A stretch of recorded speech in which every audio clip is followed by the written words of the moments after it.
Chapter 276, Part 1. This is the Tin Man who appeared in Kumala? Looking at the figure in front of him, Phil Coulson's eyes flashed, and he recognized him immediately. Tony. Looking ahead, Pepper blurted out subconsciously with surprise on her face. Tony? Tony Stark? Hearing Pepper's exclamation, Phil Coulson was surprised and looked ahead in disbelief. Seeing Tony finally arriving, Chen Luo's expression remained unchanged, and he said calmly, "Leave it to him. I believe Tony can handle it." Just as Chen Luo and the other three began to watch the battle on the other side, when he saw Pepper, who was about to be overtaken by him, suddenly disappear, Obadiah's movements froze, and a trace of doubt flashed subconsciously in his eyes. But before he could think about it, a sudden noise outside the exhibition hall instantly attracted his attention. 483, Obadiah. I'm coming for you. Tony? Hearing this voice, Obadiah frowned, with a hint of surprise on his face. Taking heavy steps, Obadiah smashed the glass door in front of him and came to the street outside the exhibition hall. As soon as he came out, Obadiah's eyes were instantly attracted by the gold and red steel armor in front of him. Although it was only the first sight, he instantly confirmed what he was thinking. With a chuckle, Obadiah slowly spoke. I really didn't expect that you couldn't survive in such a situation, Tony. But that's fine. Let me deal with you with my own hands.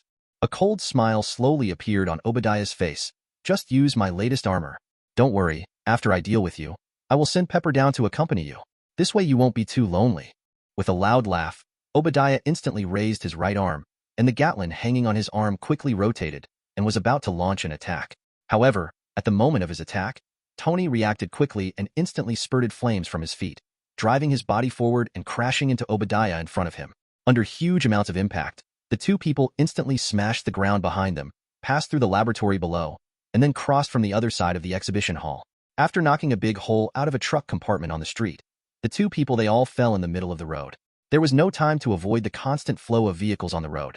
Several cars crashed into the iron overlord in front of them, then flew up into the sky along the body surface, flew more than 10 meters away, and finally hit the ground heavily. Boom! Several huge amounts of explosions sounded, and the crashed vehicles were suddenly blown into fireballs, burning in place, causing a commotion. Countless vehicles on the street stopped one after another. Looking at the behemoth covered in steel in front of them, the pedestrians' faces were full of fear, and they opened the car doors and ran towards the distance without turning their heads, screaming. As for the escaping humans, Obadiah had no intention of continuing to pursue them. He put his hands on the ground, stood up slowly, grabbed the motorcycle on the side, and threw it in the direction of Tony. Tony, who had just stood up, was unable to dodge and was immediately knocked several meters away. The parked car behind him was smashed into a deep hole, and then he collapsed to the ground helplessly. JRVIS, how many zombies are left? 19% energy left, sir. After hearing this answer, Tony said nothing, but his eyes suddenly became more solemn. After using the eliminated reactor to participate in the war, Tony knew very well that the energy contained in this reactor could not maintain the operation of this steel warrior for a long time. So this means that he must defeat the opponent before the energy is exhausted. Otherwise, once the energy is exhausted, he will no longer have the possibility of winning. Although he still has Chen Luo behind him, he doesn't have to worry about Obadiah escaping even if he fails. But if Chen Luo takes action, then he can't do anything about the guarantee that Obadiah gave him. Yuan is back, and how can the always proud Tony accept such a result? No, we have to think of a way quickly. It's over, Tony. Go to another world and say goodbye to Howard and the others. After Obadiah said this, the next moment, a missile quietly appeared on the Iron Overlord's shoulder and was quickly launched in the direction of Tony. Boom. Huge amounts of explosions sounded, and a ball of huge amounts of orange-red flames instantly engulfed Tony's figure. But fortunately, the armor's defensive performance was very excellent. Even if he was engulfed by the flames, Tony did not suffer much damage. Raging flames spurted from the ends of his limbs. Under the powerful propulsion force, Tony instantly rushed out of the flames and stood tall in the sky. Flight? Do you think you're the only one who can do it?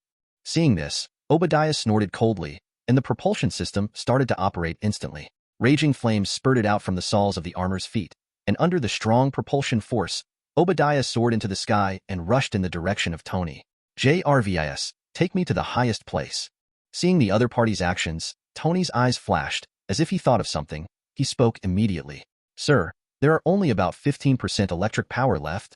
I can count. Now do as I say. Yes.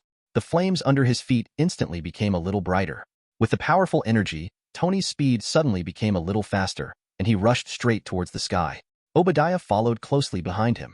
After the two steel armors flew to an altitude of tens of thousands of meters, Tony's flight speed gradually slowed down due to insufficient energy and was finally caught by Obadiah below. Caught up, his hands reached out and held Tony tightly in his hands. Looking at Tony, who was struggling in his hands, Obadiah growled excitedly. Your idea is great, but my battle suit is more advanced than yours in every aspect. Really? Looking at the ice crystals gradually covering the opponent's surface, Tony's mouth slowly curved.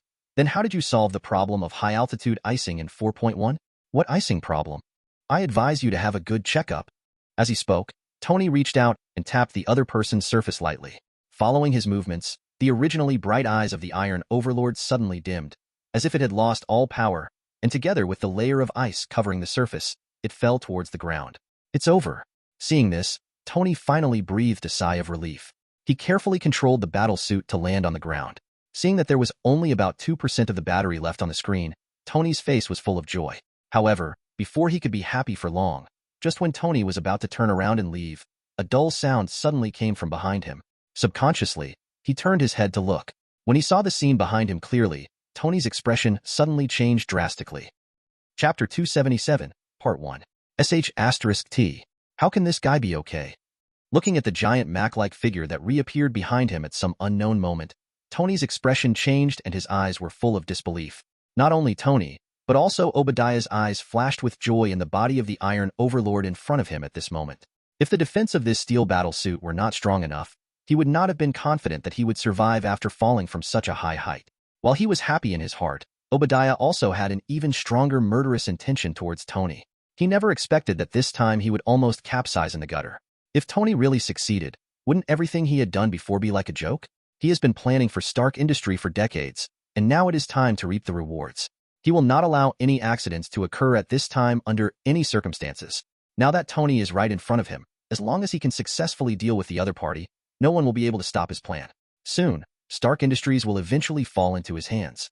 In order to become the helmsman of this trillion-dollar business empire, Obadiah no longer intends to continue playing with the other party. In order to avoid any further accidents, he must deal with the other party as soon as possible. It's so ironic, Tony. You obviously want no more weapons in the world, but you invent the best weapon ever. Now, let me use the masterpiece you invented to end you. Having said this, Obadiah slowly raised his right arm, and the Gatling hanging on his arm exerted force again. Fierce fire emerged, and countless bullets came like raindrops. Facing such an attack, the energy was already close at this moment. The depleted Tony no longer had the ability to dodge, and was hit by countless bullets in an instant. Countless bullets landed on the surface of the battle suit, and the powerful impact instantly knocked Tony over 10 meters away. His entire body flew backwards, and finally flew straight out of the roof and landed heavily on the street below. Boom! There was a dull crashing sound, and Tony fell to the ground weakly, trying hard to get up, but without the energy blessing, even getting up seemed to be a difficult task at this moment. Even after several attempts, he also couldn't stand up successfully. Feeling his body becoming heavier at this moment, Tony lay weakly on the ground, smiled bitterly, sighed, and said softly, "Looks like I'm going to get slapped in the face this time." At the same time, above the roof on the other side, Obadiah jumped into the air in his Iron Overlord. Huge amounts of his body jumped high into the air, aimed at the direction of Tony below, and stepped down hard. With the Iron Overlord's own weight and the kinetic energy from falling from the sky, if this blow were to be carried out, Tony would probably be trampled to pieces even if he was protected by a suit. "Goodbye, Tony." With an excited roar, Obadiah's eyes flashed with a cold luster. He controlled the battle suit and immediately launched the final blow. "Although I want to take revenge with my own hands, it seems that there is no way to do it myself now." Tony's voice continued to sound. He turned his head slightly and looked to the side in the direction of Chen Luo.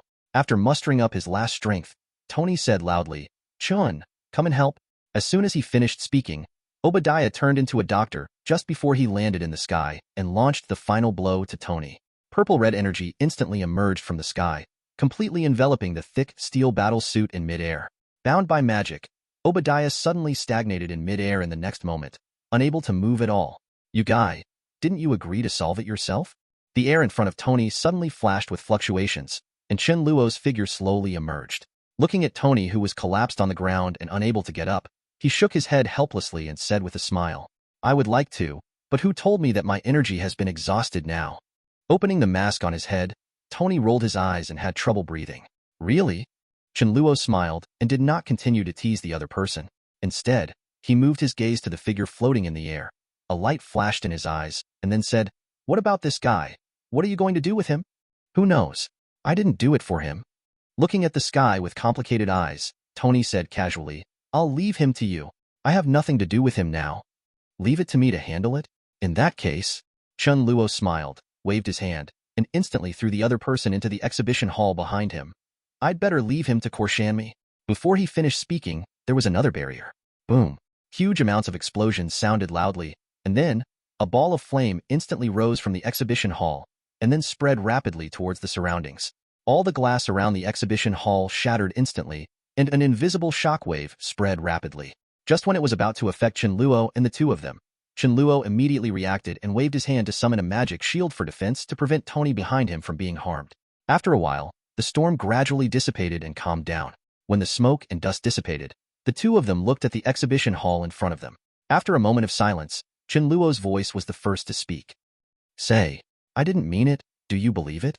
Just now, Chen Luo just wanted to throw the other party to a random place, and then called Phil Coulson and the others to come over and arrest Obadiah, so today's incident would be over. But he didn't expect that his swing would hit the giant reactor in the exhibition hall. Affected by the huge amounts of impact, the reactor could no longer maintain its previous balance and exploded instantly.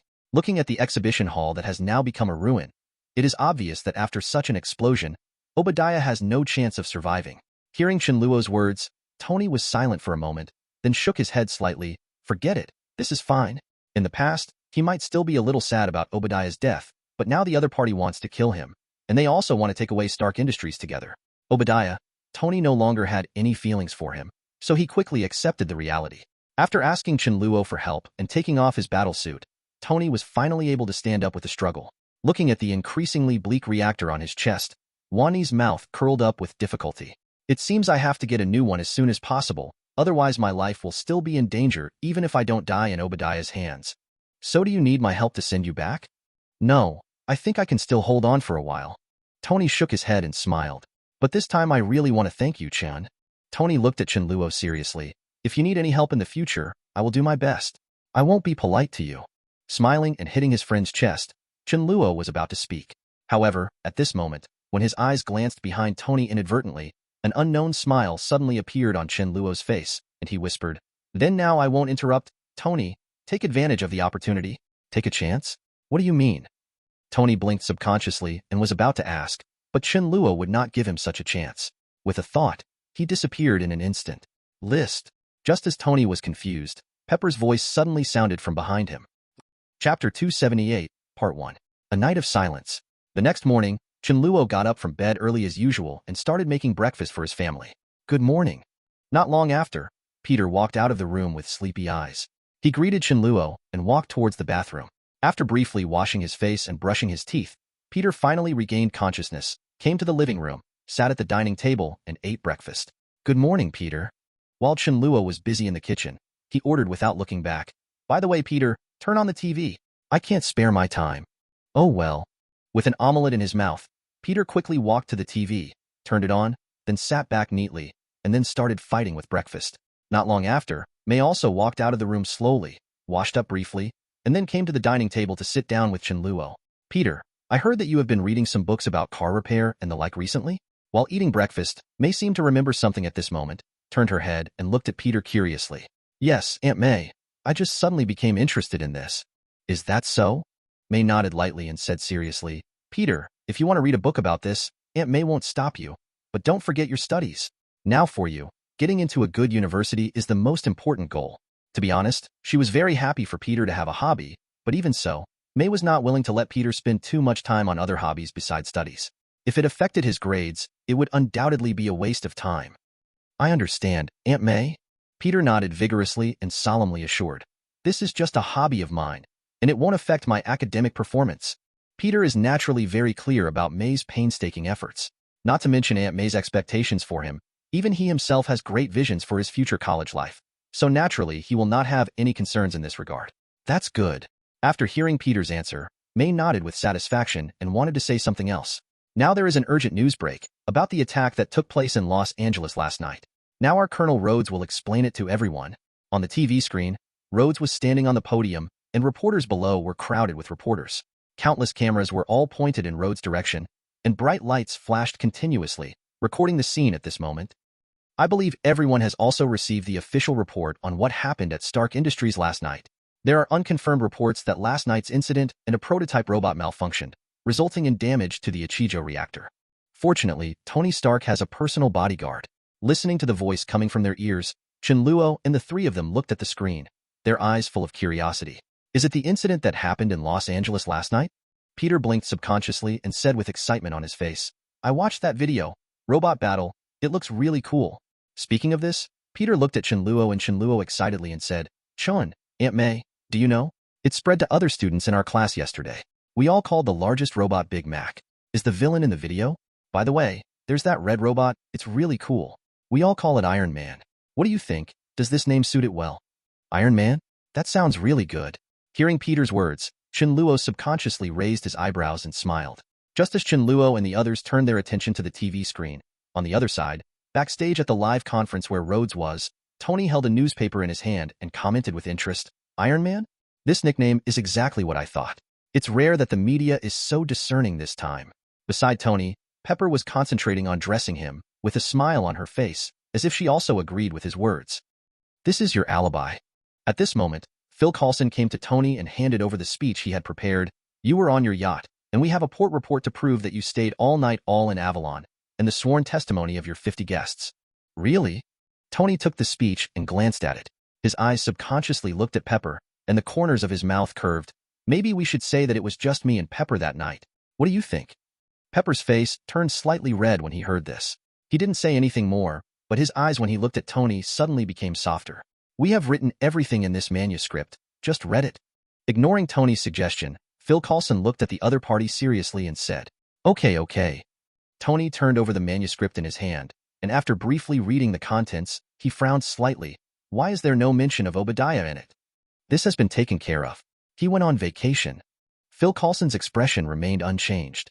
The safety of small aircraft is very poor, so it is understandable that any accidents may occur.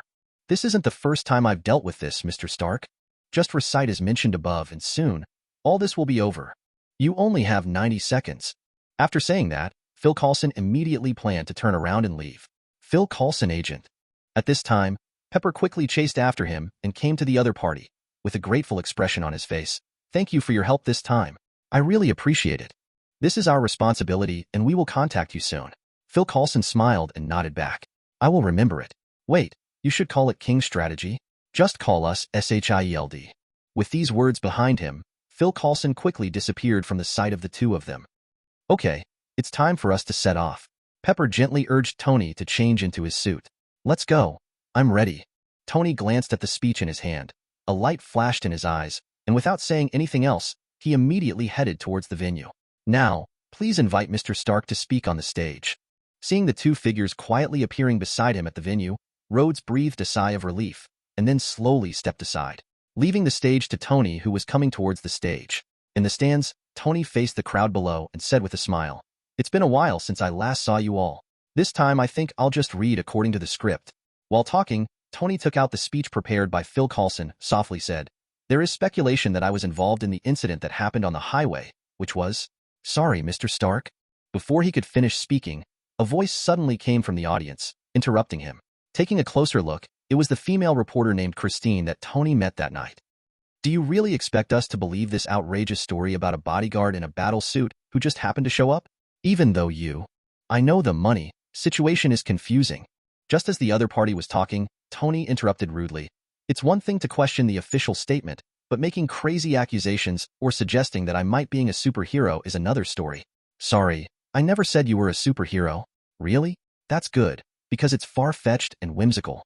Speaking of this, a trace of hesitation flashed across Tony's face, and he sighed softly. Obviously, I am not a hero. I have a lot of character flaws and have made so many mistakes. It's also very public. Yuan, seeing Tony talking more and more nonsense, Rhodes behind him suddenly felt uneasy and quickly stepped forward to whisper a reminder. Just read it according to the manuscript. Okay, I get it. Tony nodded repeatedly, picked up the manuscript in his hand, stared at the words on it, and was slightly distracted for a moment. Looking at the expectant crowd below, Tony took a deep breath and spoke slowly. The truth is, I am Iron Man. As soon as the words fell, the whole place fell into silence. Chapter 279, Part 1. After a brief silence, The whole place was in an uproar. All the reporters stood up in unison, holding up the recorders in their hands with excitement on their faces, and swarmed towards the stands where Tony was.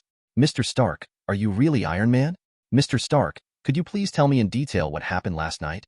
Mr. Stark, do you think Iron Man can be called a superhero?"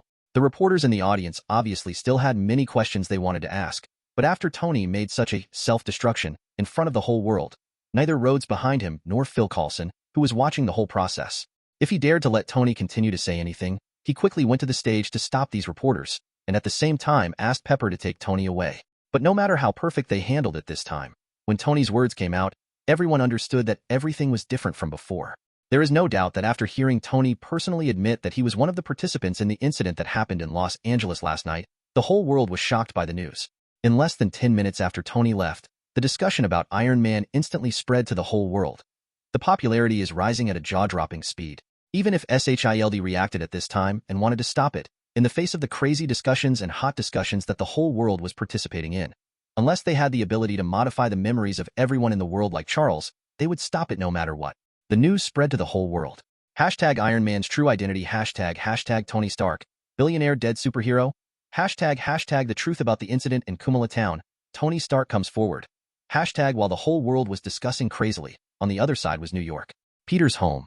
Chen Luo, who were sitting in front of the TV and watching Tony's speech throughout, also had different expressions at this moment. Chen Luo's face was calm, as if he had expected it, and there was nothing wrong with it. May blinked subconsciously. Although she was a little surprised by the news, she didn't express much. But Peter was different. He stared blankly at Tony's leaving figure on the screen. After a while, he finally came to his senses. "That's so cool." Peter's face turned red with excitement. His eyes were shining as he looked at the screen in front of him, and he also felt a hint of admiration for Tony. Iron Man, Tony Stark. At this moment, Peter also remembered this name firmly in his heart. Not only him, there are countless boys and girls around the world starting to admire each other because of Tony's speech just now. Think about it. Playboy plus super genius plus billionaire plus superhero? Such a combination is gathered in the attraction that can be exerted on the same person is absolutely unimaginable. It can be expected that from today on, Tony will have a large number of fans who adore him all over the world, and the term superhero will become popular around the world again 70 years after the death of the original superhero, Captain America Steve Rogers. As the first person to disclose his identity as a superhero, Tony's move will attract many people to embark on the superhero road. Thinking of the superhero blowout era in the future, Chen Luo is also looking forward to it. After more than 10 years of development, today's Chen Luo is no longer the same as before. Now he has enough strength to cope with the magnificent era ahead. In this upcoming superhero era, Chen Luo has confidence can protect everything you have. And the most important thing is that Chen Luo has always kept in mind the conditions for him to complete the first step on the road to becoming a god. If he wants to lift the restrictions on his spiritual attributes, he can only collect millions of souls. That's it. With such huge amounts of quantity, as long as Chen Luo is unwilling to slaughter innocent people, then the only thing left to do is to turn his attention to the alien life forms that are about to invade the Earth.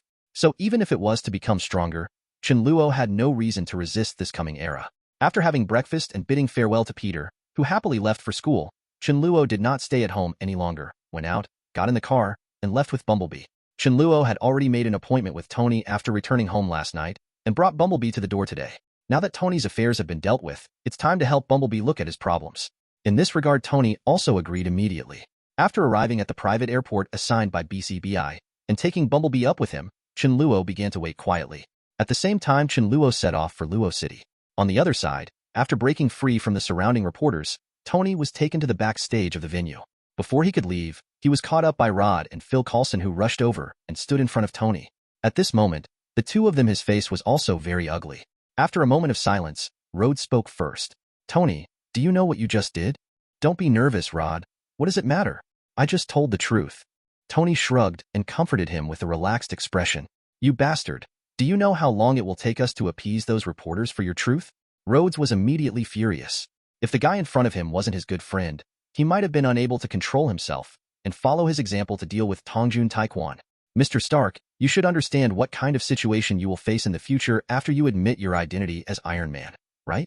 On the other side, Phil Coulson had a serious face, looked straight at the other person, and said in a deep voice, "This is not just a house game. Now that you admit your identity, you must also shoulder the responsibilities of the superhero in the future, just like the captain back then." Speaking of this, Phil Coulson paused, and after a while, he continued, I think you should know something about the captain's deeds, and then you should also understand that it is not easy to become a qualified superhero. Matter. Hey, brother. Hearing this, Tony raised his eyebrows subconsciously, with a cynical smile on his face. I've definitely heard of the captain's heroic deeds. That was the symbol of the Eagle Country back then. It also appeared in history. The first superhero? But to be a superhero, not everyone has to be like Captain. Listen, I have my own way of doing things, and the most important thing is, times are different now. I am confident that Iron Man may not be worse than Captain. Hearing Tony's wild words, Phil Coulson was silent for a moment, and then nodded slightly. Is that so? I understand. Now that you are mentally prepared, I won't say anything more. I just hope that you can take on the responsibility of being a hero in the future.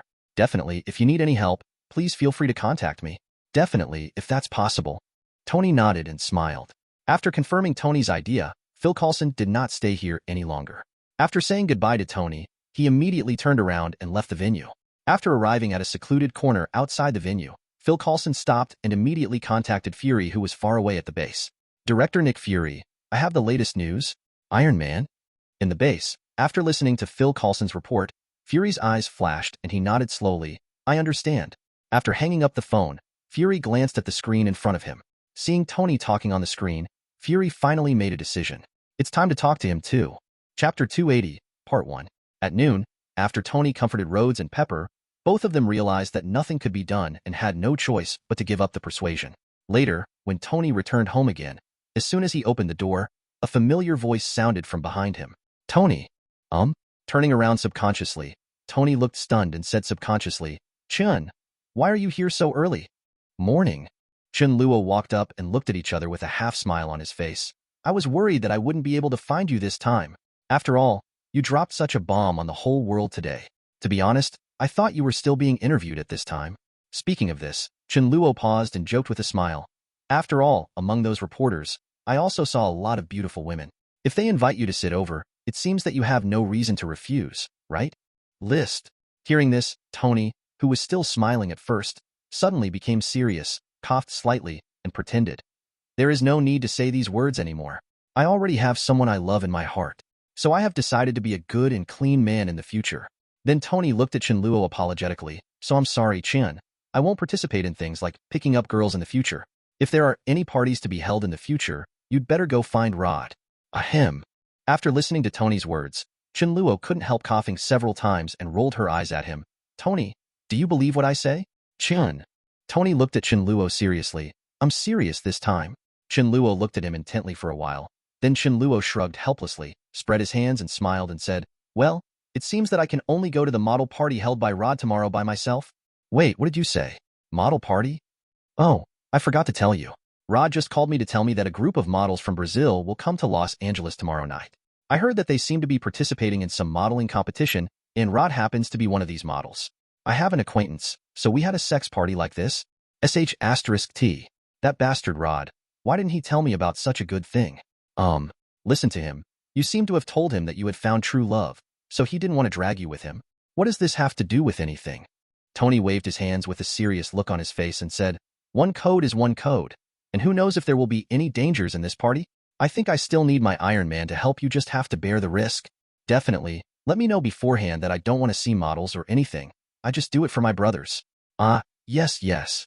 Chen Luo nodded in understanding and cooperated. If Pepper asks about it in the future, this is what we will tell her, right? Good brother. Tony was overjoyed and slapped Chen Luo on the shoulder hard. His eyes began to shine. You still understand me? After looking at this thing speechlessly for a while, Chen Luo shook his head without saying anything. He turned and pointed behind him. Then we'd better hurry up and fix the bumblebee first, and then go to the party.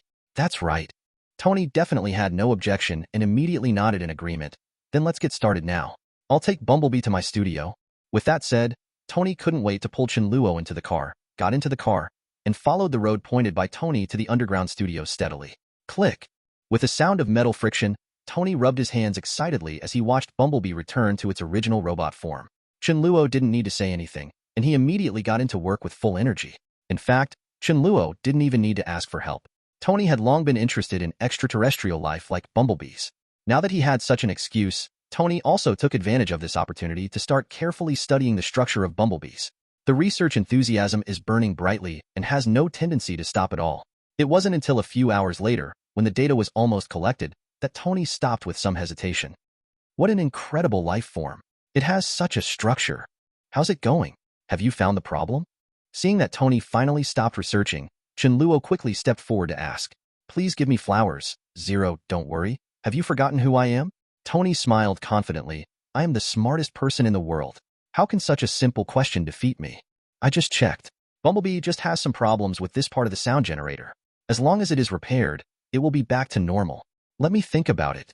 Tony lowered his head, thought for a moment, and then gave a reply, give me 3 days, and Bumblebee should be able to speak normally by then. Chen Luo was relieved after hearing Tony's reply. That's good. Bumblebee, did you hear that? In a few days, you'll be back to normal. Although Bumblebee can't speak yet, looking at the way he is dancing, he is obviously very happy. The data on Bumblebee still needs some time to be analyzed. How about we go up and have a drink first? After looking at the time, Zhangni suggested, this is your home. Everything is at your disposal. Chen Luo had no objection, so the two of them immediately walked up to the house. Huh? Who are you? As soon as he went upstairs, looking at the dark scene in the living room, Tony turned on the light button on the side, but as soon as the light started to light up, he immediately noticed something abnormal. Looking at the man standing in front of the large floor-to-ceiling window, wearing a black trench coat and a braised egg head, Tony's eyes shrank and he subconsciously asked, hello, Tony Stark. The man slowly turned around and looked at Tony. Introduce yourself, Nick Fury, S.H.I.E.L.D. Director. After saying that, he turned to look at Chen Luo and nodded lightly. After hearing Fury's introduction and knowing that he was S.H.I.E.L.D. Director, Tony's face softened a little, but he was still a little confused and said, Director Nick Fury, right? What do you want to see me for? I am Iron Man. Tony, do you think you are the only superhero in the world? In fact, you have now become a part of the larger universe, you just don't know it yet. I'm here this time to find you, and Mr. Chen Luo to talk about Avengers. Chapter 281, Part 1. Avengers? Hearing the name, Tony frowned in confusion and asked, what is this? Chen Luo's expression remained unchanged, and he still stared at the other party calmly, waiting for Fury's explanation. That's right. Fury explained with a serious face. Maybe you haven't discovered it yet, but according to SHIELD's investigation, there are now many crises that ordinary people cannot deal with. So in order to deal with these troubles, I'm wondering if I can form a team composed entirely of people like you who have powers beyond ordinary people. That way we can. One hearing Fury's explanation, Tony touched his chin and raised his eyebrows with interest. Sounds interesting. Chun, what do you think? Me? I'll just sit and watch. Chen Luo spread his hands and looked indifferent. Anyway, I haven't seen any problems that 703 can't handle yet. Let's wait until such a situation arises. Snapped. Tony snapped his fingers, and the corners of his mouth curved. Exactly what I thought. After saying that, he turned to look at Fury, smiled helplessly and said, Director Nick Fury, I believe you should have seen that. With the abilities of Chen and I believe there is no problem in this world that we cannot solve. The power is enough to protect the security of this world. So I don't think there is any need to form this alliance you were talking about. Fury's eyes swept back and forth between Chen Luo and Chen Luo. After a moment of silence, he nodded lightly without saying anything more. In that case, I understand. Then I won't disturb you too. With that said, Fury didn't stay any longer and planned to leave immediately. Arriving at the gate, Fury seemed to remember something, suddenly turned around, looked at Chen Luo and the two of them and said, but my proposal is always valid. If the two of you can figure it out one day, you can contact me at any time. Goodbye. Watching Fury leave, after waiting for a moment, Tony slowly turned his head and looked at Chen Luo. His eyes flickered, and he asked softly, how's it going, Chen? What kind of alliance is this? It sounds quite interesting. Indeed. Chen Luo nodded. Looking at the expression on Tony's face at this moment, he suddenly understood. So what you mean is... X2 the two asked each other in unison. They looked at each other, and the next moment, they both laughed out loud. It seems we think the same thing. Chen Luo smiled and shook his head, not feeling surprised at all. No way. Tony shrugged and replied with a smile.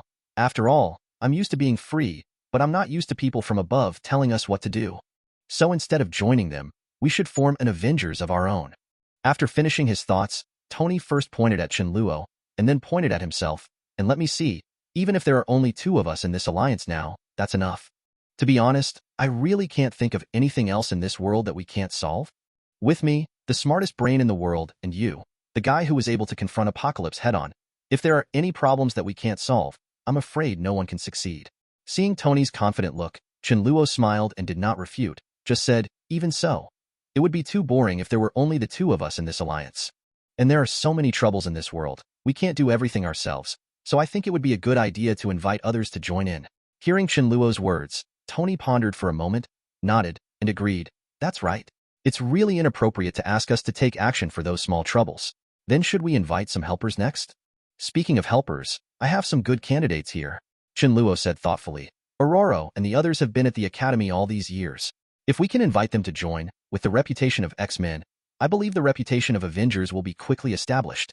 Since the Battle of Apocalypse 8 years ago, although the X-Men have disappeared since then, the team still has huge amounts of reputation and influence in the hearts of the world thanks to their achievement in defeating Apocalypse.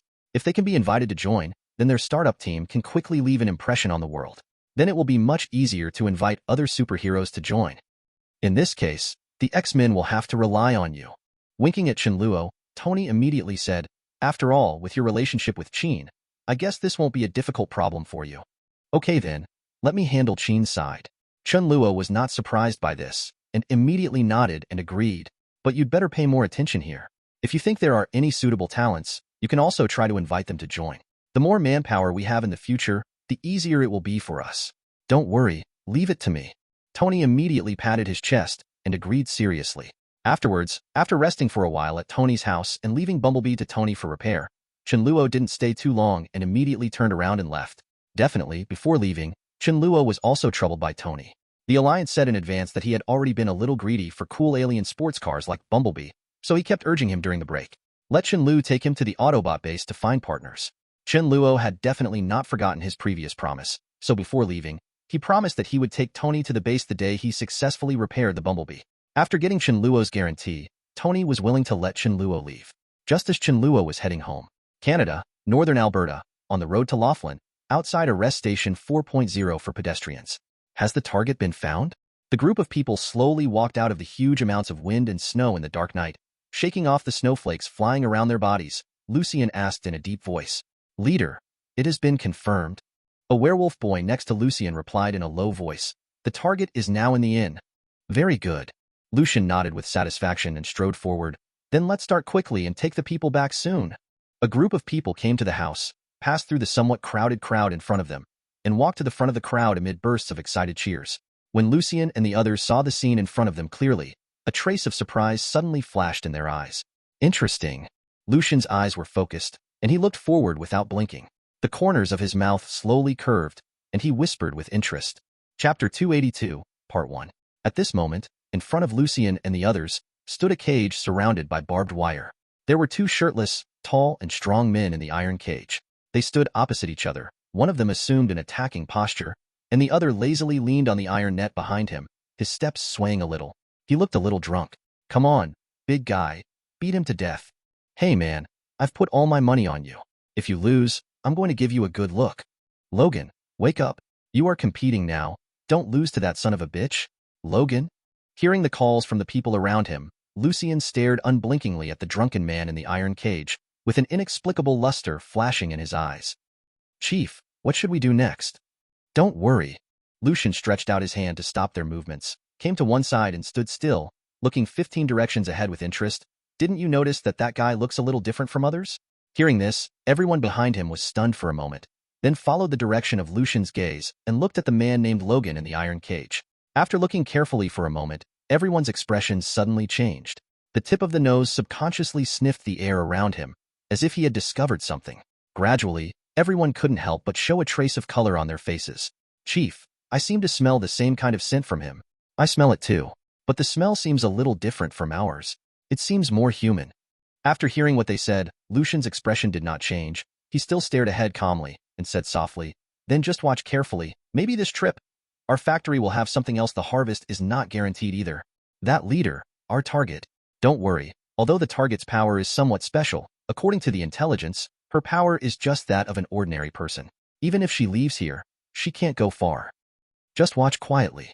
After watching this battle, we will start taking action. Yes, Chief. After hearing Lucien's order, everyone had no other opinions and quietly watched the battle taking place in the iron cage on the stage. The battle ended quickly. Under the provocation of the big man, the man named Logan finally became more sober, stood up unsteadily, waved to the other party, and said with an impatient look, then hurry up and come here, idiot, just in time for me to take you home quickly. What the hell did you say? Hearing this, a fierce look flashed in the other person's eyes, and without any nonsense, he rushed to Logan, raised his arm, and waved his file-sized fist that was like a casserole. It hit Logan hard.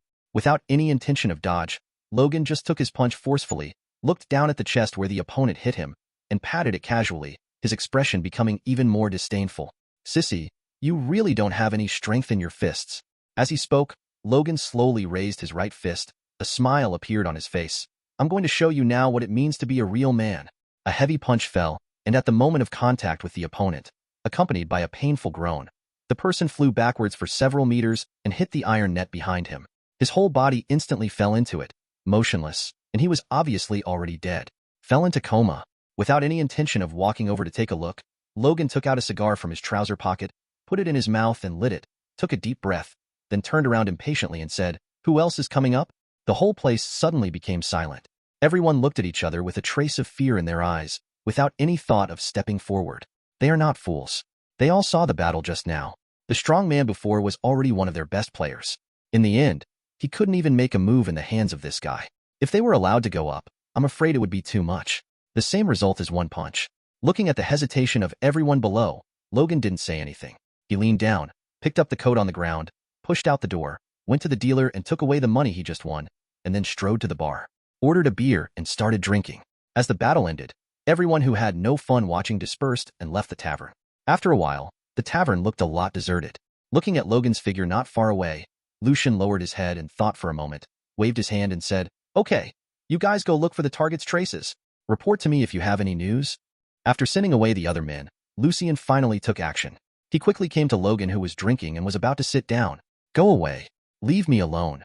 Sensing the other party's movements, Logan growled impatiently, and a fierce light flashed in his eyes when he looked at Lucian.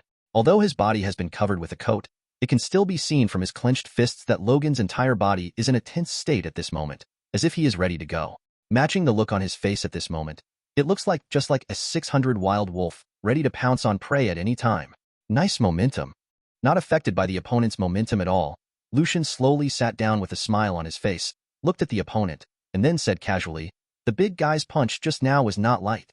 If it were an ordinary person, I'm afraid he would have fallen to the ground by now. But it seems like you weren't hurt at all." When Logan heard this, his expression changed instantly and he subconsciously made an attack gesture. "What do you mean?" "Don't get excited, Logan." Lucian still had a smile on his face, but now his smile was a bit dazzling in Logan's eyes. "I'm just curious. What is the secret of your not getting hurt? Are you born with strong defense? Or do you have a self-healing ability that is beyond ordinary people?" Whoosh. As soon as he finished speaking, a cold light flashed through, and Lucian could clearly see that at the gap between Logan's finger bones, 3 metal claws more than a foot long broke through the barrier of flesh and blood in an instant, exposing them to the air. The gleaming claws pressed directly against Lucian's throat, not paying any attention to the frightened faces of the pedestrians running around. Logan's eyes flashed fiercely, and he roared like a vicious wolf. "Who are you?" Chapter 283, Part 1. Looking at the 3 sharp claws at his throat, Lucian was not afraid at all. Instead, he asked with interest, "Interesting. It looks like you should be a mutant, right? I didn't expect that besides the goal, there would be other gains today." Hearing these words, Logan's eyes became even more fierce. He pushed his front paws forward a little, and a suppressed growl sounded. "What do you mean?" "Don't be nervous, Logan." Lucian first raised his hands to indicate that he had no other ideas, then smiled and explained, "We are here this time, just to look for traces of mutants like you. How about, do you want to come with me? To the country that belongs to mutants? Garden of Eden?" Logan's pupil shrank, and his expression softened unconsciously. "Where are you from?" "Absolutely." Lucian didn't refute, and nodded lightly. "Anyway, we are here just to invite mutant to live in the Garden of Eden. Your fellow mutants are all there, and the life there will be better than it's more comfortable here." "Are we mutants?" Logan stared at each other closely, his eyes becoming a bit colder again. "So, you are not a mutant?" "Definitely not." Lucian slowly shook his head and said calmly, "I am a werewolf. WH*Thifu*K. Werewolf." After hearing this word from Lucian, Logan's eyes suddenly froze and his mind went blank. After a long time, when he finally came to his senses, Logan frowned and looked at him with an unkind expression. "You bastard, are you kidding me? How can there be a creature like a werewolf in this world?" Logan, who has not yet recovered his past memories, obviously does not believe that there are creatures like werewolves in the world, so he does not believe a word of Lucian's explanation. And since the other party has hidden something from him, Whether he really comes from the Garden of Eden is also questionable. If it is really what he thinks, then the other party is close to his goal. After thinking of this, Logan's eyes instantly became wary when he looked at Lucian. His arm muscles tightened, and he immediately wanted to give him a hard slap to force him to tell the truth. However, just when he wanted to make a move, Lucian also noticed the other party's intention. The smile on his face quickly disappeared, and he reacted quickly. His body dwarfed, and before Logan could react, he saw Lucian disappear in front of him in an instant.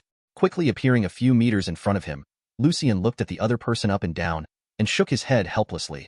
"It seems that you are planning to attack me? You are really brave." As he said that, Lucian gradually became interested. He slowly raised his right hand, waved slightly, and then said, "It's interesting. In this case, let me see what your beast is like."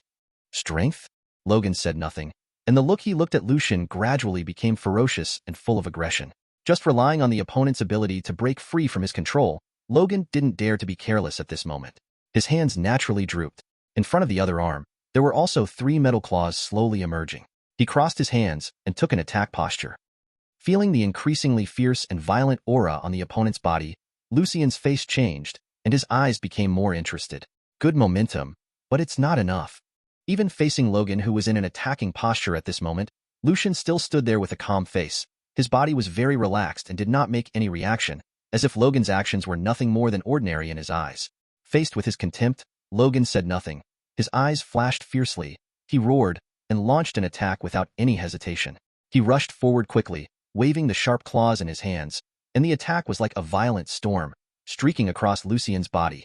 Judging from the sharp claws made of adamantium in Logan's hand, even Chen Luo's body couldn't defend against the opponent's attack, let alone Lucian. But in order for Logan's attack to cause damage to him, it must actually hit. Even though Lucian has not entered the werewolf form now, his current speed is still a few points faster than Logan. Therefore, no matter how fierce Logan's attack is, Lucian can still dodge with ease. His face is expressionless.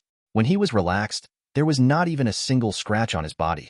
At the same time, he did not forget to comment, "The strength is good, and these claws are quite sharp, but unfortunately, the speed is too slow. Logan, if that's all you have, you can't defeat me." "Shut up." Logan's eyes were red, and he roared wildly. He put his hands together and kicked off his legs fiercely. He rushed out instantly, leaped into the air and stabbed straight ahead. Too slow. Lucian's expression remained unchanged, and his body turned slightly to one side, just in time to avoid Logan's attack. At the same time, when he left, he quietly stretched out his right index finger and lightly drew it towards the opponent's chest. When Logan stood up again, at this moment, he on the chest, a wound about tens of centimeters in length appeared out of thin air. Turning around, lowering his head, looking at the wounds on his body, Logan waved his hands indifferently, and without stopping, attacked him again. And just as he launched the attack, Lucian could clearly see that the wound on his body was beginning to heal at a speed visible to the naked eye. Before he could get close, the wound had already healed and he started to kill. "I see. Superman's self-healing ability? That's why you can't get hurt." Lucian calmly dodged the pair of sharp claws that kept swinging at him, raised his hands like lightning, and instantly grabbed Logan's wrist. Under the influence of huge amounts of power, Logan was firmly controlled in place by him. Even though he kept struggling, Wang Zhaozhao showed no signs of breaking free. "Not bad strength," Lucian praised. "But if you want to beat me, it's still far from enough." As soon as he finished speaking, there was a low roar, and under Logan's shocked gaze, Lucian quickly began to change. The figure that was originally half a head shorter than Logan grew rapidly like an inflated balloon, but in just a few breaths Lucian surpassed him by a head's height. The body is muscular and covered with silver hair, and the head is rapidly transforming into a werewolf form. As the changes occur, Lucian's entire body is filled with a terrifying aura of ferocity and bloodthirsty, which is extremely fascinating. When the change stopped, looking at Lucian, who had now returned to his werewolf form, Logan's original struggling movements gradually stopped. His face was dull, and he looked straight ahead at Lucian, who had changed greatly, unable to speak for a long time. Chapter 284, Part 1. "Damn it, are you really a werewolf?" Released his hands, and after revealing his identity, Lucian returned to human form again, with a half-smile on his face and said, "What, do you believe it now?" After looking at the opponent for a while, Logan thought, and the sharp claws between his finger bones slowly retracted into his body.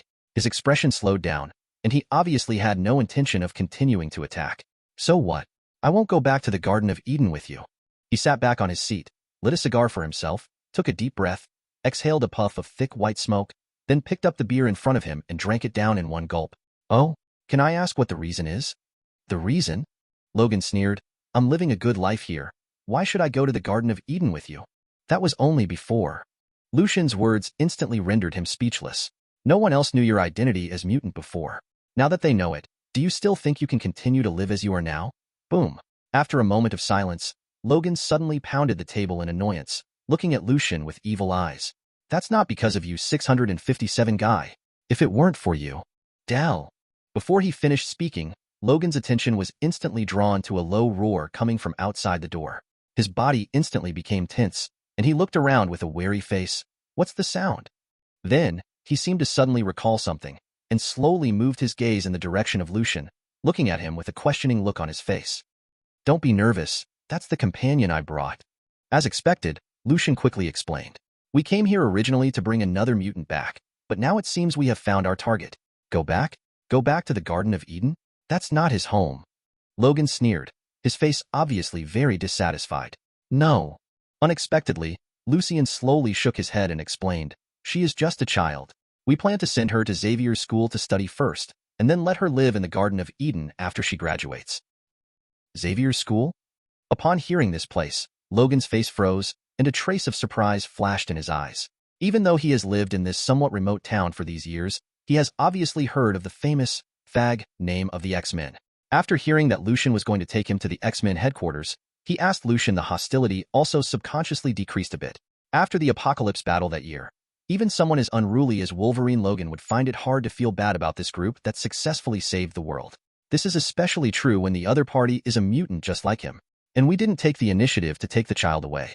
This was all based on the child's own wishes. Now she has nowhere to go. Hearing this, Logan didn't know what he thought of. His expression softened a lot. He was silent for a moment, then took a deep breath, and along with a thick smoke, Logan's deep voice sounded. If that's the case, then the child should really go with you. Lucian nodded and was about to speak. Roar. Roar. The next moment, a series of low roars sounded. When he heard the movement outside the door, Lucian's expression changed slightly. He didn't speak, and he quickly got up and rushed towards the door. Seeing this, Logan's eyes flashed slightly, then he got up and chased after him. Right now, outside the tavern. Because of Logan's self-revelation just now, there are no pedestrians here now. The surroundings are empty and silent, and countless snowflakes have fallen from the sky, making the place even more chilly.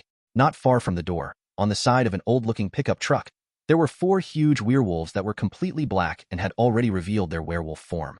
They were all gathered together, looking at someone in front of them, and said in a low voice. A roar came out, and he subconsciously showed an attacking posture. But even so, they seemed to be afraid and had not taken any action. Just as the two sides were in a stalemate, the next moment, Lucian's voice sounded from behind. Stop. Stop it. After crossing the crowd and arriving at the front of the crowd, looking at the scene in front of him, Lucian's eyes shrank and he frowned subconsciously. Can someone explain to me what's going on? Chief. After seeing Lucian arriving, the werewolves returned to their human forms one after another, looked at the figure in front of them with fearful expressions, and then began to explain. The reason is actually very simple. After searching the tavern, they finally found some clues and followed them all the way here. After successfully finding the target, before they could explain, the other party thought they were going to attack her. She panicked and wanted to resist, but the moment she came into contact with one of their companions, the companion's body instantly began to twitch, and then he fell to the ground and there was no more movement. Upon seeing this, they thought that the other party was also going to attack them, and there were examples of their companions in front of them. So they did not dare to be careless at all and quickly transformed to deal with it. After hearing his subordinate's explanation, Lucian nodded slightly, and then looked at the figure of his subordinate who had fallen to the ground at the feet of the target in front of him. After observing carefully for a moment, Lucian finally said, Don't worry, he's fine. It's just that his body is a little weak. He will recover after a short rest. After saying this, Lucian then moved his gaze to the other side, looking at the girl standing in front of him, her body shaking slightly. The coat she was wearing looked obviously a little thin. Her face turned pale from the cold, and she was silent for a moment, and then slowly spoke. Anna Marie, don't be nervous. We have no ill intentions towards you. We are here just to help you. Who are you? How do you know my name? After hearing the other party say her name accurately, the girl named Mary's face suddenly became more alert, with a trace of panic in her eyes, and she asked with a trembling tone. Don't worry. Lucian waved his hand first, indicating that they had no ill intentions, and then explained, You should be a mutant, right? We actually received a commission from Professor X to pick you up to live in the college this time. You should have nowhere to go now, right? If you come with us, the academy will become your second home. Really? After hearing this, Mary's eyes suddenly lit up. Hope emerged on her face, and she no longer cared about fear. She hurriedly stepped forward and asked impatiently, "You are also a mutant, right? Great, I finally found you." As she said this, Mary was a little excited and cried with joy. "Don't worry, you are fine now and will get better soon." He smiled and comforted the other party, and when Mary's mood stabilized, Lucian was about to take her away. "Hey, can anyone tell me who touched my car?" Behind him, Logan walked over quickly, looked at his car that was now destroyed beyond recognition, looked around with an unkind look on his face and asked. Chapter 285, Part 1. In the end, Logan went on the road with Lucian and the others. The reason is also very simple. As Lucian said, after knowing his identity as a mutant, he cannot continue to live here as before. Secondly, his car was accidentally damaged by Lucian's gang. After learning about this, Lucian even said that he could compensate him for a brand new one. As long as he wanted, he could go to New York to pick up his new car at any time. Car. Definitely. If he is willing to continue living here, he will also send someone to deliver a new car after a while. After getting Lucian's promise, Logan also planned to go to New York with them without hesitation. As for the home where he had lived here for more than 10 years, there was nothing valuable anyway, so Logan simply did not go home, just like that. Follow them all and leave. Definitely, it was to let them compensate for the new car, but it was also possible that he was worried about Mary, a little girl, and worried that she might be in danger, so he wanted to go with him to see if Lucian would really take her to Xavier's school. Who can tell the real reason? Definitely, Logan himself will definitely not admit this. On the other side, Lucian also had his own ideas as to why he took Logan away with him. In his opinion, although Logan was different from them, Lucian could still smell an aura similar to theirs in him, so he also had a good impression of Logan in his heart. Therefore, after this trip to New York, he did not plan to take him to the academy, but planned to take him to see Chen Luo and allow him to join their family. Somehow, he had a hunch in his heart that the boss would be very welcoming to Logan. Definitely, even though he had this idea, his actions still had to be approved by Chen Luo, so while rushing on the road, he also secretly ordered his subordinates to report the matter to the superiors. Only with Chen Luo's permission could he take Logan to the family headquarters. Logan? And a mutant? Early the next morning, after seeing off Peter and May, Chen Luo received a call from Craven. When Chen Luo heard the other party recounting Lucian's experiences during this mission, Chen Luo's heart skipped a beat, and he suddenly became interested. Sounds interesting. Chen Luo nodded slightly and replied with a smile. In that case, then bring him to see me. If you are suitable, it is not impossible to join us. Yes, I understand.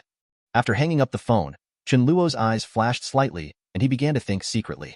According to the information from Lucian, if nothing else happens, this Logan is probably the famous Wolverine. With the indestructible adamantium claws, exquisite fighting skills honed over hundreds of years, and his own super self-healing ability, there is no doubt that Logan's strength can definitely be regarded as a master among mutants, although he cannot reach the level of a 4th-level mutant. But it has definitely reached the peak of the 3rd-level mutant, which means the strength of the peak of the surface level. Such strength is rare even among Chen Luo's current forces. Apart from top combat powers such as Serena, Blade, and Lucian, there are only a handful of people who can defeat him at most. And it must be mentioned that before Serena and the others were strengthened by the blood of Chen Luo, they were at most on par with Logan. To be honest, the gap between their potentials was not very big, which meant that, obviously, if the latter can also be transformed by Chen Luo's blood, its final result can also reach the same height as the former. Faced with such a potential stock who is very likely to reach extraordinary strength in the future, to be honest, it is impossible for Chen Luo not to be interested. What's more, apart from this, Chen Luo also had reasons why he couldn't go to the academy. After all, Chen is his now, so he won't let her have any contact with his girlfriend no matter what. Definitely, if the other party is really so desperate, although it would be a pity, Chen Luo wouldn't mind giving him a lift personally. After making a decision in his heart, Chen Luo temporarily gave up going to the academy to discuss joining the Avengers Alliance with Charles, and instead began to wait patiently. That afternoon, Chen Luo, who received the news early, immediately set off for the headquarters and began waiting for the arrival of Lucian and his party. Soon, a dark car stopped at the gate of the headquarters. Immediately afterwards, Lucian and his group got out of the car, raised their heads, and looked at the hundreds of meters high building in front of them. Mary asked curiously, "Uncle Lucian, is this Xavier's school?" After a day of getting along with each other, Mary has gradually returned to her original appearance. It may be because Lucian saved her from despair, so now she is very close to Lucian, and she also feels right for him unknowingly. He became somewhat dependent. Please give me flowers. 0 in addition, it may be some inexplicable fate. She and Logan, who has always been alone, quickly became familiar with each other. Maybe it was because she felt pity for this poor little girl. After getting along with each other for this period of time, now Logan unknowingly There is also a bit more care for Mary among the elders. Looking at the building in front of him, Logan showed a trace of vigilance in his eyes. He subconsciously stopped Mary behind him, turned to look at Lucian, and asked seriously, "What is this place?" "Don't worry, Logan." Seeing Logan's somewhat vigilant look, Lucian waved his hand and explained with a smile, "This is our headquarters. We just wait here. I have already sent the news to the college, and they will send someone here today. Take Mary back here. In addition to Mary, Logan, you also need to pick up your new car here. In addition, Boss also wants to meet you." "What about it? Aren't you already interested in Boss? Don't you want to meet him?" During the conversation in the car, Lucian also mentioned Chen Luo intentionally or unintentionally. After seeing Lucian's strength, Logan was also very interested in Chen Luo, who could make him willing to accept him as his master. So he just after a moment of silence, he said nothing more and immediately nodded in agreement. So under the leadership of Lucian, Logan protected Mary and walked all the way to the top of the building. Definitely, on the way forward, Logan carefully observed his surroundings, his body tensed, and he was ready to attack at any time. Lucian also saw Logan's series of actions and had no intention of stopping him. He silently led the two of them towards their destination. Finally, when the three of them arrived at the door of a room on the top floor, before Lucian could knock on the door, suddenly, the door opened automatically, and at the same time, Chen Luo's voice came from inside the door. "Everyone come in." His eyes signaled to the two of them, and then Lucian walked in first. Seeing this, Logan cheered up and followed Mary carefully to the inside of the door. "Boss, people are here." In the large living room, Chen Luo slowly stood up from the sofa, turned around, nodded to Lucian with a smile, then looked in the direction of Logan. A glimmer of light flashed in his eyes, and he said directly without hiding it, "Logan, right? I heard that you were pretty good. How about it? Are you interested in joining our five?" Chapter 286, Part 1. Hearing Chen Luo's words, Logan was stunned for a moment, then shook his head without hesitation. "If you are only looking for me for this matter, I think you should save your worries. I'm used to being free on my own, but I have no intention of joining other places. Don't refuse in a hurry."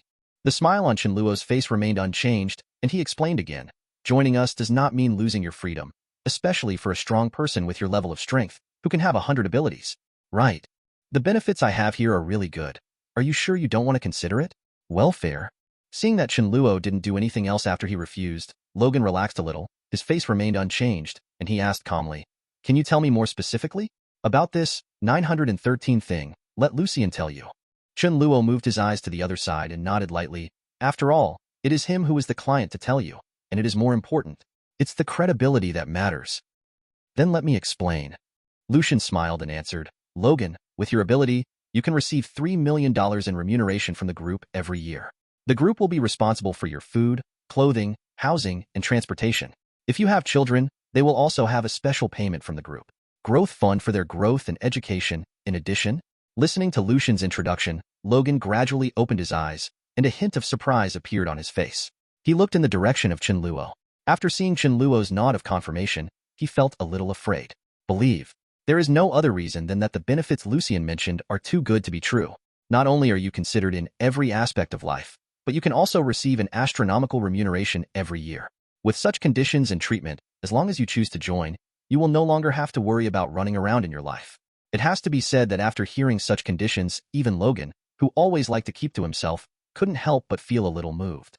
However, after thinking for a moment, he suddenly asked, "Such conditions do sound good, but if you want to enjoy such treatment, the price you have to pay is not low, right? There is indeed some danger." Lucian did not refute this, nodded, and then said, "The main task of the group now is to find those mutants from all over the world who are beginning to awaken their own abilities and send them to the Academy or the Garden of Eden before they grow up. Because many children are imprisoned in certain forces bases, fighting is inevitable in the process of rescuing them." Logan. "So, if I join, my job will be to rescue other mutants?" After a moment of silence, Logan looked at Chen Luo with complicated eyes and said with some confusion, "But I don't understand. You must not be mutants. Why do you care so much about mutants?" "Let me answer this." Chen Luo was the first to speak. "The reason why I did this is very simple." Facing the gazes of the two men, Chen Luo smiled and shrugged, explaining, "Whether it's Eden or Xavier's school, they and I are allies now. Isn't it normal for allies to help each other? Besides, you should have some idea of mankind's attitude toward mutants now. Although mutants saved the world back then, they are still afraid that an existence similar to Apocalypse will appear among mutants.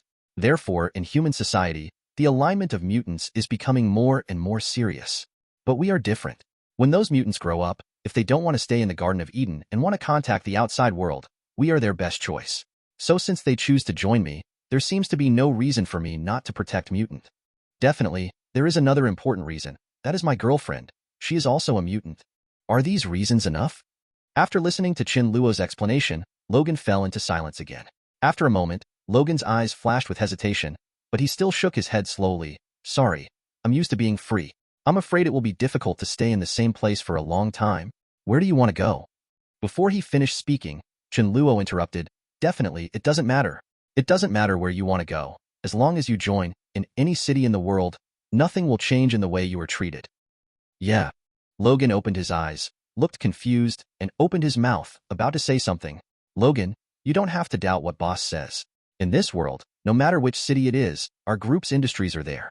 So we don't require you to stay in New York. No matter where you want to work, you can absolutely okay. Hearing this, Logan was silent for a long time again. Finally, when he came to his senses, he said in a somewhat cheerful voice, You? What kind of group company is this? Don't be too surprised. Lucian said calmly. Although for some reason, we can't really appear in the outside world, in terms of scale, we should be comparable to the Stark Group. With such an explanation, you should be able to do you understand? How could he not know the name of the Stark Group? It was a giant company with a market capitalization of trillions. It could compete with such a company. Regarding what Lucian just said, he no longer had the slightest doubt in his heart. Thinking that no matter which city he went to, he could enjoy such a level of treatment, Logan felt even more excited. Just when he was hesitating on the other side, Chen Luo raised his eyebrows and spoke again. Logan, if I read it correctly, a large part of your memory should be missing. How about it? Do you want to retrieve your lost memories? If you agree to join, we may be able to help you. What did you say? Hearing Chen Luo's words, Logan's heart was shocked for a moment, his eyes brightened. He hurriedly raised his head and looked at Chen Luo eagerly. Definitely. It's not difficult for me. Chen Luo nodded without hesitation and replied with a smile. Chapter 287, Part 1. Unsurprisingly, after Chen Luo's sugar-coated bullets, especially the last one that promised to help him regain his memory, even Logan, who has always been a loner, couldn't refuse at all, and immediately nodded and agreed. Come down. Even he was not the only one. After hearing Chen Luo's conditions, Mary on the side also looked at Chen Luo expectantly and asked in a low voice if she could come to him in the future. Chen Luo definitely had no reason to refuse and immediately made a promise. Although in terms of actual combat power, the future little naughty Mary may not be as strong as Logan, or even an ordinary second-level mutant, but because of the special nature of her ability, she may be able to play a greater role in some aspects in the future. There is no guarantee that it will exceed level 4 mutant. For such a special existence, Chen Luo doesn't mind keeping it in the family at all. But this has to wait until the other party graduates from the academy. Now Mary is just a girl in high school. Neither her abilities nor her mind are fully developed. The family may not be able to provide her with an environment to grow up. At this stage, college study is the most suitable for her. Homecoming. But even so, for such a special talent, Chen Luo still included her as a reserve member of the family and gave her some additional small benefits every month, as well as an additional financial subsidy of $10,000. After learning that she could get so many benefits just by becoming a reserve, Mary was surprised and at the same time secretly grateful for the decision she had just mustered up the courage to make. Originally, she chose to join Chen Luo because it allowed her to have better contact with human society. She still regarded herself as a member of the human race just a few days after gaining ability, but because she is now a mutant, being rejected by human society undoubtedly caused a lot of confusion and fear in her heart. At this time, when Mary learned that there were alien forces like Chen Luo and others that could survive safely in human society, she was a little confused, as if she had grabbed a life-saving straw and desperately wanted to join. Come in. Because at this moment in her heart, only by joining here can she regain the possibility of living like before.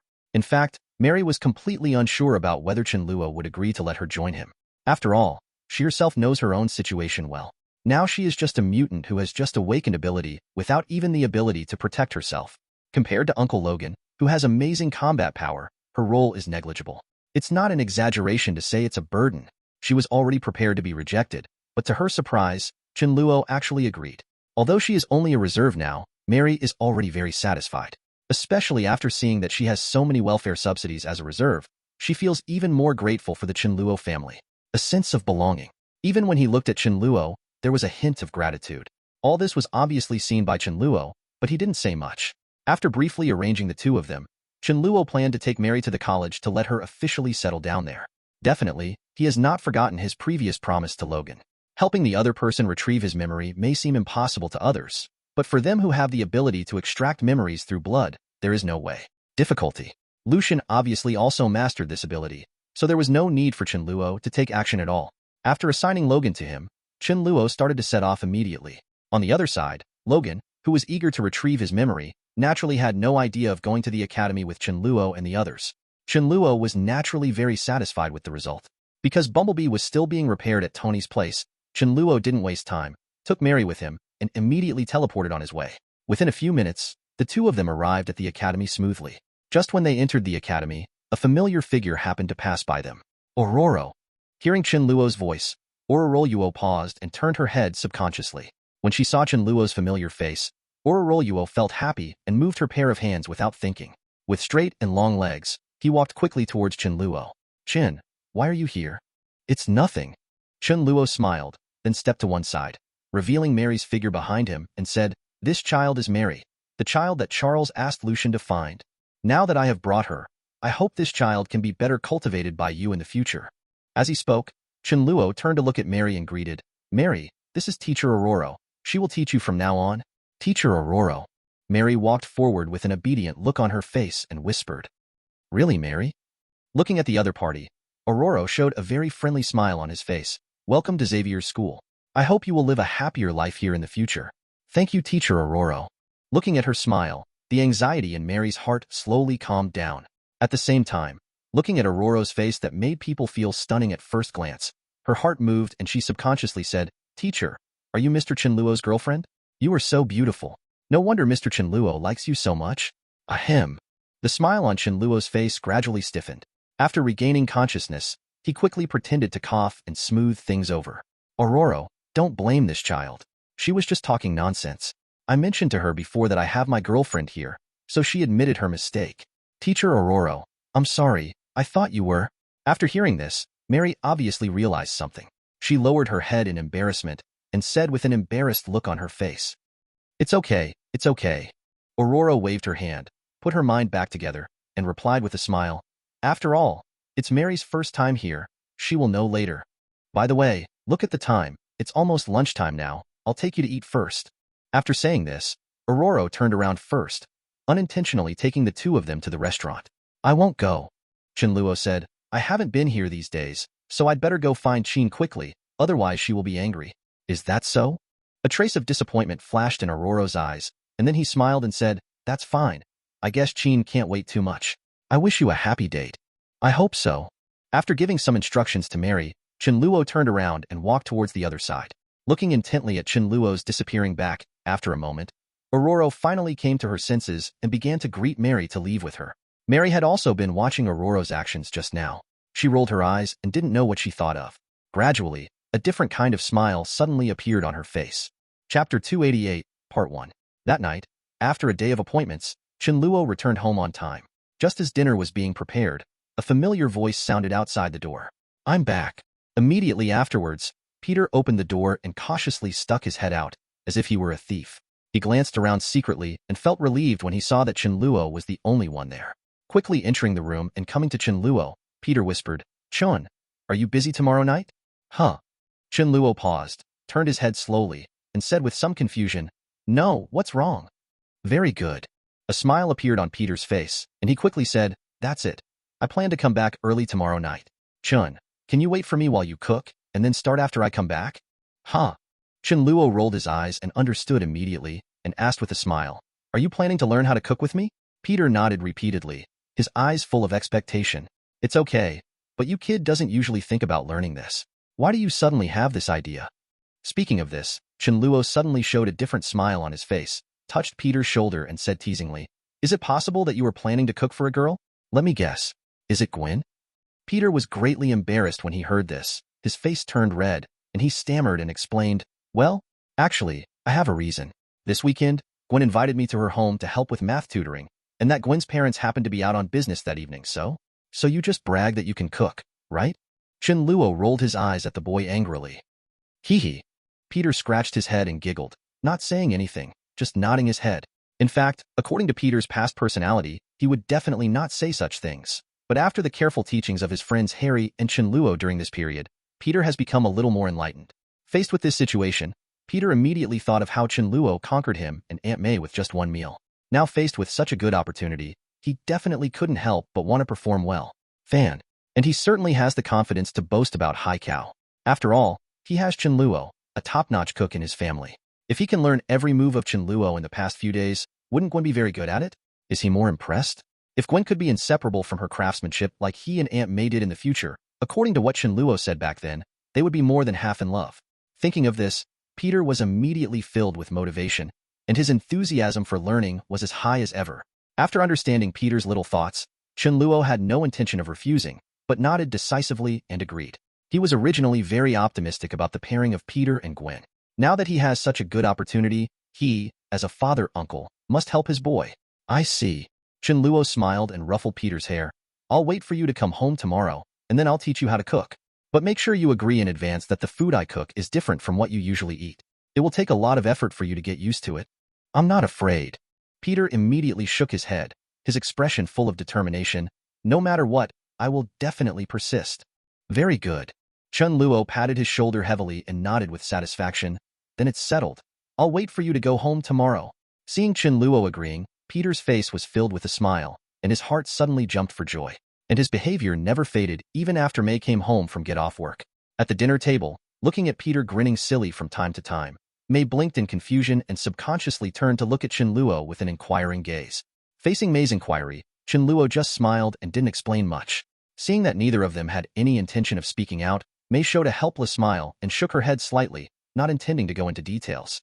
While the three of them were eating their dinner in silence, suddenly, a slight vibration sounded from under their feet. Although the vibration was not strong, it still shocked May and Peter. What's wrong? Is there an earthquake? Standing up quickly, May said with a worried look on her face. Roar.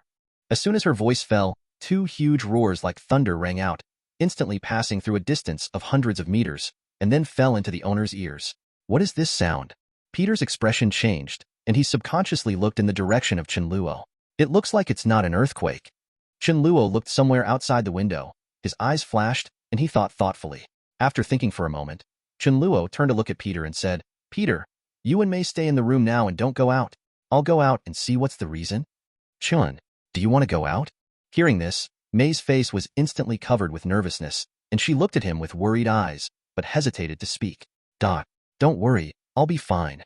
After understanding the meaning in her eyes, Chen Luo gave the other party a reassuring look, comforted the other party softly, then gave Peter a look, and finally turned and left. Peter understood instantly. After Chen Luo left, although he was also a little worried, he still cheered up and comforted Aunt May softly. At the same time, he also stopped Aunt May from going out and stayed at home to wait for Chen Luo to come back. After bidding farewell to Peter, Chen Luo thought and his body disappeared instantly. Following the direction from which the two roars came, a few hundred meters ahead, on a seemingly bustling commercial street, two behemoths were fighting to the death. Shout, Bruce, let me show you now, which one of us is the stronger one. It is about 3 meters tall, with muscles all over its body, covered with a layer of light green skin, and dorsal fins protruding from the spine of its back like spikes. It has a ferocious face, haha zhao zhao, like a monster like a giant beast. He roared and spoke. Hulk is the strongest. Opposite him, a tall giant who was also about 3 meters tall, almost the same size as the other person, and had dark green skin, and whose appearance was not as ferocious as the former, was also roaring with anger. Hulk, attack. Motivated by the increasingly intense anger within him, Hulk stepped hard on the ground with both feet. The asphalt road cracked instantly, exploding a huge pothole of about several meters. Then under the force of this huge amount of force, Hulk jumped. He stood up and flew forward. Like a casserole, the file-sized fist struck out instantly and hit another loyal monster in the cheek. Under the influence of the terrifying force, the monster named Abomination was instantly knocked to the ground. Its body slid backwards uncontrollably for tens of meters, leaving a long trace on the ground, and finally crashed straight into it. Only when he got into a bus behind him did he finally stop. Chapter 289, Part 1. Roar. On the wide street, Hulk's angry roar sounded, the sound waves rolling, shaking the eardrums of the surrounding pedestrians. Countless people ran away with fear on their faces, subconsciously staying away from the location of the two giant beasts, screaming and running into the distance. Definitely, there are also the vehicles parked randomly on the street. Because of this turmoil, many vehicles are crowded with each other, and there is no room to open the doors. As a result, many people are still trapped in them, looking not far away. While full of fear, my heart was also filled with prayers. They are praying that someone can save them from here. They had watched the battle between the two giant beasts just now without missing a beat. Seeing the damage caused by the battle, they felt even more desperate. Countless cries and screams rang out from inside the car, and they were beating desperately. The glass in front of me, trying to escape from here, but all this is in vain. Fortunately, the monster named Hulk ignored them and stared straight ahead, looking at the place where the hatred disappeared just now, his eyes full of ferocity. Roar! He didn't let him wait long. The next moment, a roar of huge amounts came from the front. Then, the hateful figure seemed to turn into a sharp arrow, speeding towards Hulk. Boom! Following his footsteps, huge amounts of tremors continued to sound from the ground, and the ground began to shake slightly. The ground seemed to have been trampled by a giant elephant. Wherever he passed, 340 deep pits emerged from the ground. Facing the hatred heading towards him, Hulk had no intention of evading. He roared wildly, looked at an unmanned car next to him, turned around and picked it up. He tore it apart with both hands. Under the unbelieving gazes of everyone around him, the car was torn apart like a piece of rag with a harsh sound and was instantly torn into pieces by Hao. He grabbed both sides of the car with both hands, and the car that was torn in half was in his hands like a fist glove. He waved his arms randomly a few times. Strong winds blew by, and with a weapon in his hand, Hulk moved his feet, and instead of staying where he was, he also roared and rushed forward. Not long after, when the two giant beasts met again, Hulk waved the glove in his hand and hit Abomination with all his strength. Faced with Hulk's blow, Abomination also did not dodge. He waved his fists the size of a casserole and swung forward in an instant. Hundreds of tons of power exploded, crushing everything along the way, instantly blasting the two cars in Hulk's hands into pieces. Then he clenched Hulk's fists in his palms with both hands, firmly controlling Hulk's movements. A hint of arc slowly appeared on the hideous and terrifying face, and a voice full of hatred and excitement sounded. Only I am the strongest. Bruce, your power is too weak. Then let me get to know you here. In this world, only hatred is enough. As he spoke, a trace of violence flashed in his eyes of hatred, and then he raised his right foot without hesitation and kicked Hulk's chest hard. Hundreds of tons of huge force exploded, and Hulk's figure flew backwards in an instant. He also flew backwards for hundreds of meters, and finally hit heavily on a tank sent here for support by General Ross. Crunch! The tank made of steel collapsed instantly under the pressure of Hulk. Before it could fire, it instantly lost its ability to move. When the soldiers in the tank saw this, they suddenly felt like they were dead. Without thinking, they quickly opened the door and fled far away before Hulk could react.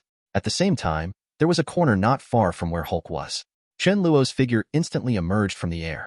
After arriving at the scene, he just glanced casually and his eyes were attracted by the two beasts on the street. Is this Hulk and Abomination? Are they fighting now? Seeing this, Chen Luo finally realized what was going on here. He was also not too familiar with this scene. Isn't this the New York battle between Haoshu and Abomination? I didn't expect it to happen here. To be honest, if the two of them were fighting elsewhere, Chen Luo wouldn't even think about taking care of it. But by chance, they chose this area of Queens, and they were so close to Chen Luo and the others. With the destructive power of these two big guys, if they are not stopped, the war is really likely to spread to their own homes. In order to prevent this from happening, Chen Luo immediately decided to watch over the two fighting. If they had the idea of going elsewhere, he would show up to stop them. As for why not do it now? Looking at the figure slowly getting up in the body of the scrap tank, Chen Luo shook his head slowly, with a hint of fear rising in his heart. Although Hulk's current strength seems to be within the range that he can handle, Hulk himself has a buff. As his anger accumulates, his power will become stronger. If you intervene to stop it, there is no guarantee that something unexpected will not happen. And as the anger accumulates, Hulk's strength is enough to kill the Abomination. I think by that time, Hulk will have no target to attack. As the anger gradually subsides, then when the time comes, he will take action to make it wake up. Then this turmoil can be resolved. Thinking of this, Chen Luo had no idea of going out and stayed where he was to watch the battle. Just as Chen Luo thought, as Hulk slowly stood up from the tank body, the anger at the moment was already burning in his heart. Driven by the anger, the muscles on his body began to swell again, and the energy emanating from his body, the momentum has become more and more fierce. Roar! Hulk's roar sounded, and Hulk, whose mind was already occupied by anger, was staring at the hateful figure in front of him, and there was nothing else.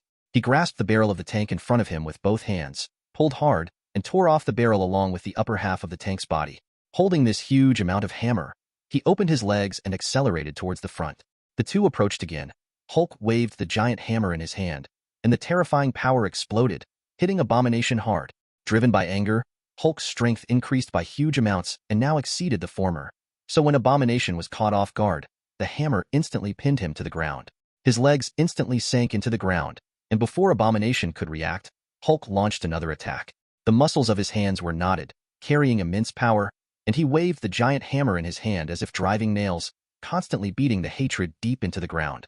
The violent power exploded, and even the defensive power of hatred at this moment was unable to withstand Hulk's attack. The body continued to fall downwards, the head was dripping with blood, and the roar continued, but he could not break away at all. After violently slapping hundreds of times, Hulk threw the scrapped giant hammer aside. Seeing that most of his body had sunk into the ground, his eyes were tightly closed, and there was no sound of hatred. A ferocious smile appeared on his face. Hulk is the strongest. Looking at the hatred that has now lost its voice, after venting it, the anger in Hulk's eyes gradually began to fade, and the body slowly began to shrink. If it continues like this, it won't be long before he can return to human form. However, at this moment, changes happened again. Chapter 290, Part 1. After Hulk stopped attacking, most of his body sank into the ground. Hatred, which had been silent, opened his eyes instantly. Roar. Accompanied by a roar, the muscles of the disgusting body tightened, and power exploded. A deep pit of about several meters was opened in the ground instantly. Abomination broke free instantly and jumped up from the ground. Before Hulk could react, he instantly pinned him down. Both fists were swung downwards violently, and the fists with terrifying power kept hitting Hulk's face. He was caught off guard, and Hulk had no time to fight back. He was pinned to the ground by Abomination and began to beat violently. Then, almost the same plot as before began to play out. Hulk probably didn't expect that the other party would still pretend to be dead. Suddenly, the situation was reversed by the other party, and as the anger just faded, at the moment his strength also weakened again, and for a while he didn't resist at all. Power. Rumble. The ground continued to tremble, and the ground under Hulk was continuously bombarded by the powerful force of hatred. Cracks continued to spread in all directions. Gradually, a huge pit with a radius of about 10 meters emerged. Facing the violent storm of hatred, in the end, Hulk couldn't resist the attack, and his face was bleeding. He was not even given a chance to react. After personally experiencing the consequences of Hulk's anger, hatred exerted all its strength from the beginning. As the dense fists continued to hit Hulk's head, huge amounts of power overwhelmed his consciousness. He was beaten until he became unconscious, and his resistance gradually weakened. If this continues, Hulk may really be in danger of being defeated. Feeling that Hulk's resistance under him was getting weaker and weaker, Abomination suddenly let out an excited roar. Just as he was about to continue his efforts to kill the target in front of him, the next moment, a voice suddenly sounded from above his head. "Hey guys, look here." Subconsciously he raised his head and took a look, only to see a few meters above his head. A figure wearing steel armor with flames spurting from his feet appeared here at some unknown time. In such a special outfit, he will not be wearing anyone else except Gangquan, who announced his true identity to the world a few days ago. Even though he has been busy chasing Bruce these days, he has already heard of Iron Man's name. However, before he could say anything, Tony had already started taking action on the other side. His hands were instantly aimed in the direction of the hatred in front of him, and the energy in his palms gathered. The next moment, a shockwave of energy emerged from his palms and hit the opponent. Under the huge amounts of impact, Abomination's body instantly flew several meters upside down, and then landed heavily on the street. Standing up slowly, Hatred raised his head and looked at Tony's figure in the sky, his eyes even more violent. "Damn little bug. I think you are looking for death." With a wild roar, Abomination raised a car. Ignoring the cries and screams of a group of mothers and daughters in the car, aimed it in the direction of Tony, and instantly threw the car in his hand. Seeing that there was still life alive in the car, Tony did not dodge, and took the initiative to meet the car, intercepting the car in midair. In order to prevent the two people in the car from being hurt, Tony was planning to put the car back on the ground. However, just when he made a move, the hatred on the side seemed to have been expected. While Tony had no time to pay attention, a hint of cunning flashed in his eyes. He exerted force on his feet and jumped up, leaping more than 10 meters in an instant. Distance, heading straight towards Tony's direction. Damn it! Seeing the opponent's actions, Tony still didn't understand that the attack just now was done deliberately by the opponent in order to let the two people in the car restrict his movements and give him a chance to fight back. With such a car as a drag, even if Tony wants to take off now, it is obviously too late in time. As long as he is unwilling to give up the two lives in the car, it means that he has no choice but to face the coming attack of hatred. That's it. However, he has already seen the opponent's attack just now. After calculation, it is difficult to completely defend against the defensive power of the battlesuit on his body.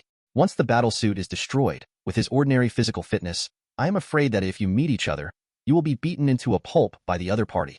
Thinking of such consequences, Tony frowned instantly and felt anxious. Go to hell. Damn little bug.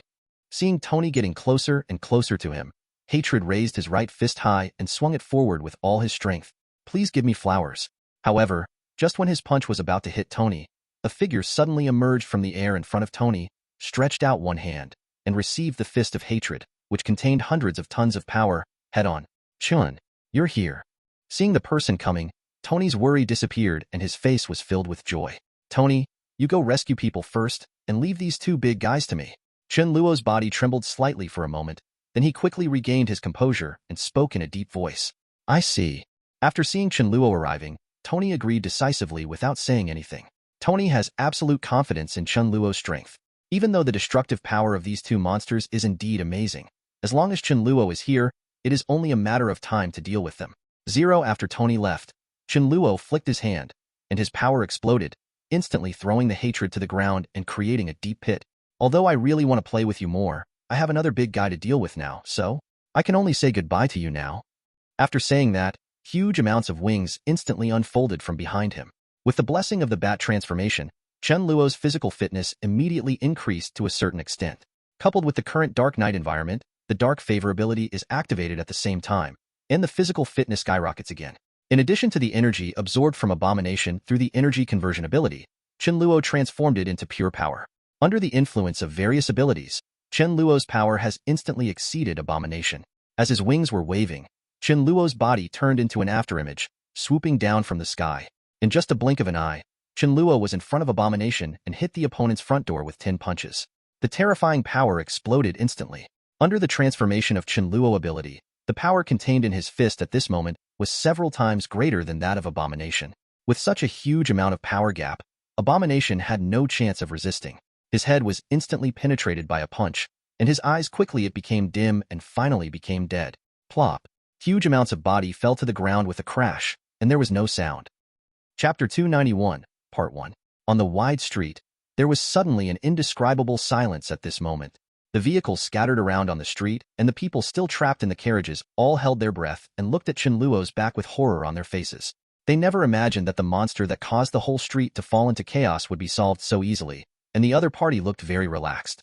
Although they could not see Chen Luo's appearance clearly due to the cover of night and the distance, it did not affect everyone's gratitude towards Chen Luo. Originally trapped in the car, watching the scene of the two monsters fighting on the street, they thought they had no way to survive. However, just when they were so desperate, Chen Luo suddenly appeared and gave them a blow. They hope. For a moment, everyone looked at Chen Luo and their eyes were filled with gratitude. Just as Tony launched the rescue operation 233, Chen Luo was also moving nonstop. Looking at the voiceless Hatred at his feet, Chen Luo made a thought and activated his blood control ability instantly. Countless amounts of light green blood flowed out quickly from the opponent's wound, and then gathered into a ball and fell into the blood cup in Chen Luo's hand. Under the transformation of the blood cup, the blood in the cup is beginning to undergo metamorphosis transformation at a speed visible to the naked eye. Soon, when the metamorphosis ends, the original light green blood has turned into a drop of red amber that is crystal clear and shining with red light. Looking at the drop of blood essence in the blood cup, which was transformed from the blood all over his body, Chen Luo's eyes flashed, and a trace of expectation rose in his heart. When Chen Luo chose to take action just now, he suddenly had an idea in his mind. He had seen the power of hatred just now. Although he did not have the characteristics of getting stronger and stronger with anger like Hulk, but based on his current state, his physical quality has definitely reached a terrifying state. From what Chen Luo has seen over the years, apart from Hulk, the power of hatred can only be rivaled by King Kong on Skull Island. With such a terrifying physique, if his blood could be absorbed, his physique would undoubtedly increase by a huge margin. Definitely, this method is not actually the most efficient. With the ability of energy conversion in hand, as long as he can continue to withstand the opponent's attacks and hate the punch power of hundreds of tons, it will definitely be able to bring him a constant stream of huge energy.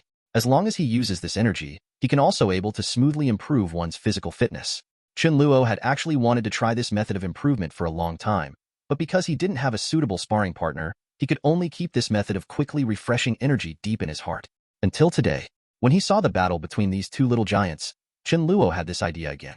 If you can take the other person as a sparring partner every day, then I'm afraid it won't be long before your physical attributes will also make a leap in a short period of time, and maybe you can even reach the standard of becoming a god. There is no doubt that Chen Luo must try this method, But this sparring target Chen Luo does not intend to focus on hatred. Firstly, it's because the damage caused by the opponent tonight is too great. Coupled with the opponent's military status, you can imagine how difficult it is to take it into your hands. Secondly, it's because now compared to Abomination, Hulk is undoubtedly the more potential sparring partner, and now Hulk has just been born, and his mind is still very immature. With a little guidance, he can make friends with him or even invite him to join. It's not a difficult thing on my own. Compared with the vicious and cunning Abomination, Hulk is undoubtedly a better choice. Because of this, Chen Luo had no intention of holding back during the battle with Yu Hate and decisively shot him to death. Looking at the blood in the cup, Chen Luo drank it all without hesitation. Having absorbed the experience from the last time, Chen Luo also knew that physical improvement would not be achieved overnight, so he did not expect to see the results now. After handling the matters here, Chen Luo has not forgotten that there is still a big guy on the other side that needs to be dealt with. After the violent beating that he hated just now, once Hulk reacts and starts to go crazy, this area will undoubtedly suffer greater damage. With this thought, Chen Luo put the blood cup into the space and turned towards the pit on the other side. Before he could get very far, roar! In the deep pit, after Abomination was blasted away by Tony, Hulk's strong resilience began to take effect. The wounds on his body were healing rapidly, and his consciousness refocused on the scene in front of him. The image gradually became clearer. Recalling what had just happened, Hulk's eyes quickly filled with anger. He opened his mouth and let out a crazy roar. He used all his strength to break free from the ground under him. He exerted force on his feet and instantly jumped up from the pit and landed to the outside ground. Oh, you woke up so quickly? After seeing that Hulk had recovered, Chen Luo raised his eyebrows subconsciously, with some surprise on his face. Without any hesitation, Chen Luo strode forward in the direction of Hulk. Looking at Chen Luo, who was walking towards him step by step, Hulk suddenly let out a ferocious roar, tensed his muscles, and made an attack posture. Looking at Hulk, whose anger was already rising and who was ready to attack at any time, Chen Luo didn't make any moves. His steps were slow, his hands drooped naturally, his body was completely relaxed, and he had no intention of attacking. He looked harmless. As if feeling the kindness released by Chen Luo, Hulk's movements froze, and a trace of hesitation appeared on his face. Seeing the other party's reaction, Chen Luo was even more happy, and he was a little more sure of his next plan. Hulk! When he came to the other party, Chen Luo stretched out his hand and pointed behind him. Be quiet, it's okay. Subconsciously looking in the direction pointed by Chen Luo, when he saw the motionless Hate lying on the ground not far away, a trace of doubt first flashed in Hulk's eyes, and then anger instantly rose in his mind, leaping high and flying. He reached mid-air, and then stepped heavily on the Abomination below. Hulk amounts of power exploded, and the ground where the Abomination was also instantly trampled into a deep pit by Hulk's powerful power. The ground began to crack, and countless gravels scattered everywhere. It looked so scary. It seems that because of the loss he suffered last time, Hulk did not relax his vigilance at all against the hatred that was now unresisting. He grabbed it in his hand and beat it to the ground dozens of times. Finally, after seeing 3.3, the opponent still had no reaction. Then it gradually stopped. After confirming the fact that the other party was dead, the surging anger in Hulk's heart gradually subsided.